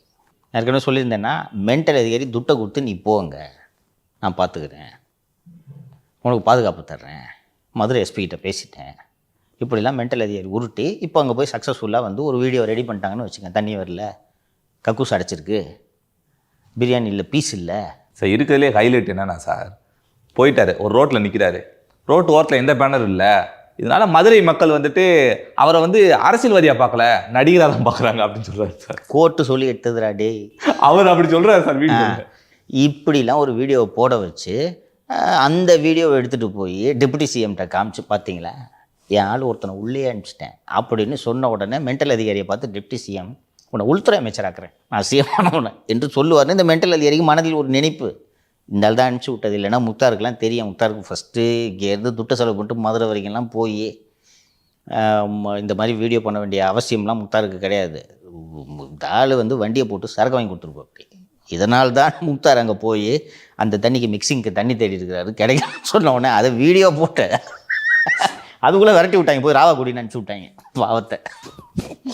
அவர் சொல்கிறாருல்ல சார், உங்களோட ஒவ்வொரு குடும்பத்தில் இருக்கிறவங்கள தான் வேட்பாளர் அப்படின்னு சொல்லிட்டு நீங்கள் நினைக்கணும் அப்படின்னு சொல்லிட்டு அதை வந்து அவர் ப்ரூவ் பண்ணணும். இந்த மாதிரி உங்களோட மாநாட்டுக்கு உங்களுடைய அன்புக்குரியவர்கள் தான் வராங்க அப்படின்னு இருக்கும்போது அதுக்கு சரியான ஏற்பாடுகள் பண்ணணும். நிறைய பேர் மயக்கம் போட்டு விழுந்துட்டாங்க, இறப்புகள் இருக்குது. அப்படி இருக்கும்போது எதிர்க்கட்சிகளோ மற்றவர்களோ அதை பேசுறதுக்கு நீங்கள் இடம் கொடுக்கக்கூடாது. உங்களுக்கே அப்படியான ஒரு உணர்வு இருக்கணும். லுக்மா, எம்ஜிஆர் தன்னுடைய முதல் தேர்தலில் 77 தேர்தலிலேயே பிரச்சாரத்திற்கு வராமல் வெற்றி பெறவில்லை.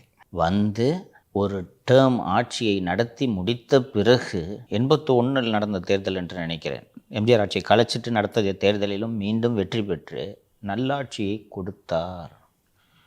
எம்ஜிஆர் ரசிகர்கள் மட்டும் வாக்களித்திருந்தாலும் எம்ஜிஆர் ஜெயித்திருக்க முடியாது.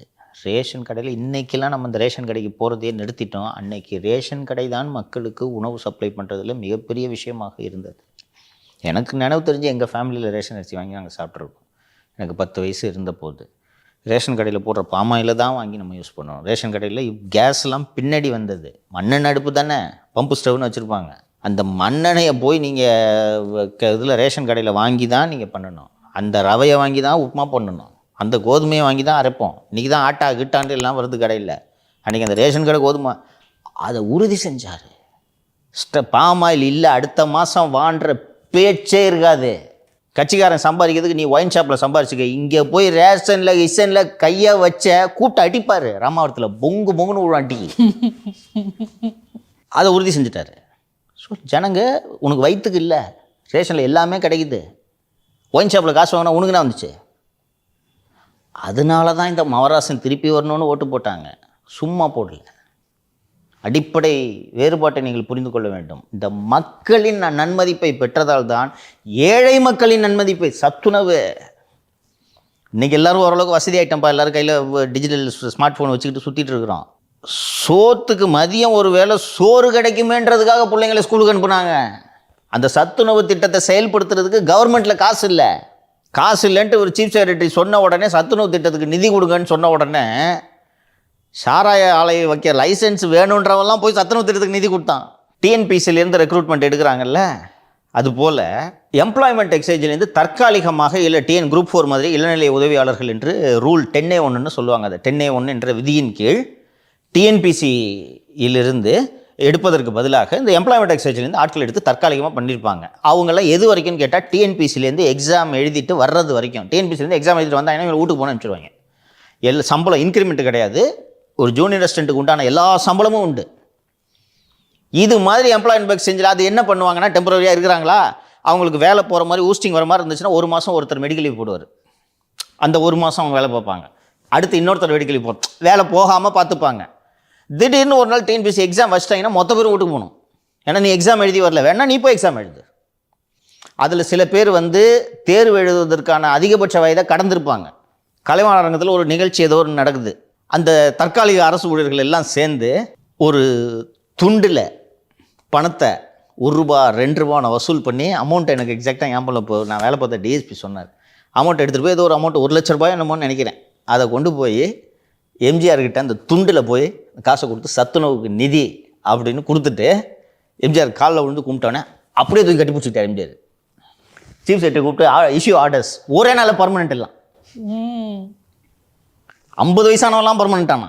அந்த சத்துணவு திட்டத்தை அந்த எம்ஜிஆர் பக்கத்தில் உட்காந்து சாப்பிட்ற அந்த இமேஜஸ் கூட கூகுளில் வரும். அது அவ்வளவு ஏழைகள் வீட்டில் விளக்கேற்றியது, ஏழை பிள்ளைகளை படிக்க வைத்தது. இதனால அட்டாச் ஆகுறாங்க. இந்த ரிலேஷன்ஷிப் இருந்துச்சு, அது முக்கியம். அதனால தான் எம்ஜிஆர் ஒரு ஃபினாமினன். அதை புரிஞ்சுக்கணும் நீங்கள். எம்ஜிஆர் வரலாறு படித்து பார்த்தீங்கன்னா தெரியும். நாடக கம்பெனியில் போய் எம்ஜிஆர் வேலைக்கு போய்ட்றாரு. இந்த வேலை செய்கிறவங்களுக்கெல்லாம் தனியாக சாப்பாடு, அந்த நாடக கம்பெனியோட முதலாளி தனியாக சாப்பிடுவார். அப்புறம் ஒரு வேலை செய்கிற பையனை எம்ஜிஆர் அந்த நாடக கம்பெனியோட முதலாளி கூப்பிட்டு பிரியமாக பக்கத்தில் உட்காந்துக்கிட்டு அவருக்கு வர சாப்பாட்டை இந்த சின்ன பிள்ளைன்ட்டு எம்ஜிஆர் சின்ன பையனாக இருந்தோன்னா அவருக்கு சாப்பிட வைப்பார். இதனால தான் எம்ஜிஆர் கடைசி வரைக்கும் அந்த சோத்துக்கு கஷ்டப்பட்டதுனால தான் கடைசி வரைக்கும் ராமாவரத்தில் எப்போ போனாலும் சோறு. ஒரு டிஃப்ரெண்ட் டைமென்ஷன். அதனால் நீங்கள் இன்றைக்கி மேடையில் பேனர் வச்சிங்கன்னா நீங்கள் எம்ஜிஆர் எழுத முடியாது. புரியுதா? ஸோ நேற்று ஸ்பீச்சில் பாதி பார்த்தீங்கன்னா இங்கே இருக்க விமர்சகர்கள் வச்ச விமர்சனத்துக்கு தான் அவர் அட்ரஸ் பண்ணியிருக்காரு. ஸோ அவர் எல்லா விமர்சனங்களும் அந்த கவனிக்கிறார். தீர்மானங்களாக இயற்றப்பட்டவைகளை அவர் மேடையில் பேசியிருக்க வேண்டும். விமர்சகர்களை பற்றி விஜய் கவலைப்படக்கூடாது. என்னோட வேலை விமர்சனம் பண்ணுறது. சரியாக இருந்துச்சுன்னா எடுத்துக்கங்க, அதுக்கு பதில் சொல்லிட்டு இருக்காதீங்க. அது சரி பண்ணுற வேலைகளை பார்க்கணும். சரி பண்ணிட்டு போயிடணும். சங்கர் சொல்கிறான், இப்போ ஏதோ காண்டில் சொல்கிறான்ப்பா, பிடிக்காம மாதிரி பேசுனுங்கிறான், கடந்து போயிடுங்க. இல்லையே சங்கர் சொல்கிறது சரியாக இருக்கே அப்படின்னு தோணுச்சுன்னா அதை இம்ப்ளிமெண்ட் பண்ணுங்க. அதுக்கு பதில் சொல்லிட்டு இருக்காதீங்க. இன்னொன்று, நீங்கள் எடப்பாடி பழனிசாமியவே லீடராக ஏற்றுக்கல, அப்போ சீமான் ஒரு ஆளா? அவர் எதுக்கு கழுத புலின்னு சொல்லுங்கிறீங்க? சொல்லுங்க, நீங்கள் பதில் சொல்லணுமா? சீமானு விழுந்து பரான்றாருன்னா அது அவருக்கு கொடுக்கப்பட்ட டாஸ்க்கு, அவர் விழுந்து பரான்றாரு இல்லையா? அப்படி தான் அதை பார்க்கலாம். ஸோ சிங்கம் வேட்டைக்கு மட்டும் போகாமல் அடிக்கடி களத்துக்கு வந்து இந்த மாதிரி ஏழை மக்களோட உணர்வுகளை புரிஞ்சுக்கிட்டு அவங்களுக்கு என்ன தேவைன்றதை புரிஞ்சுக்கிட்டு அதுக்கான வேலைகளை செயல்பட வேண்டும். அவ்வளவுதான். இன்னும் சான்ஸ் இருக்குது. களம் வந்து லெவல் பிளேயிங் ஃபீல்டாக இருக்குது, ஈவனாக இருக்குது. திமுக, அதிமுக, தாவேக 3 பேருக்கும் சம வாய்ப்பு இருக்கிறது. The best will win. People will decide இன் 2026. சரி சார், இன்றைய அரசியல் அரட்டையில் தாவேக்கா மாநாட்டை பல கோணங்கள் அலசணும்னு நான் நினைக்கிறேன். தொடர்ந்து நாளையும் பேசுவோம் சார். நன்றி சார். நன்றி.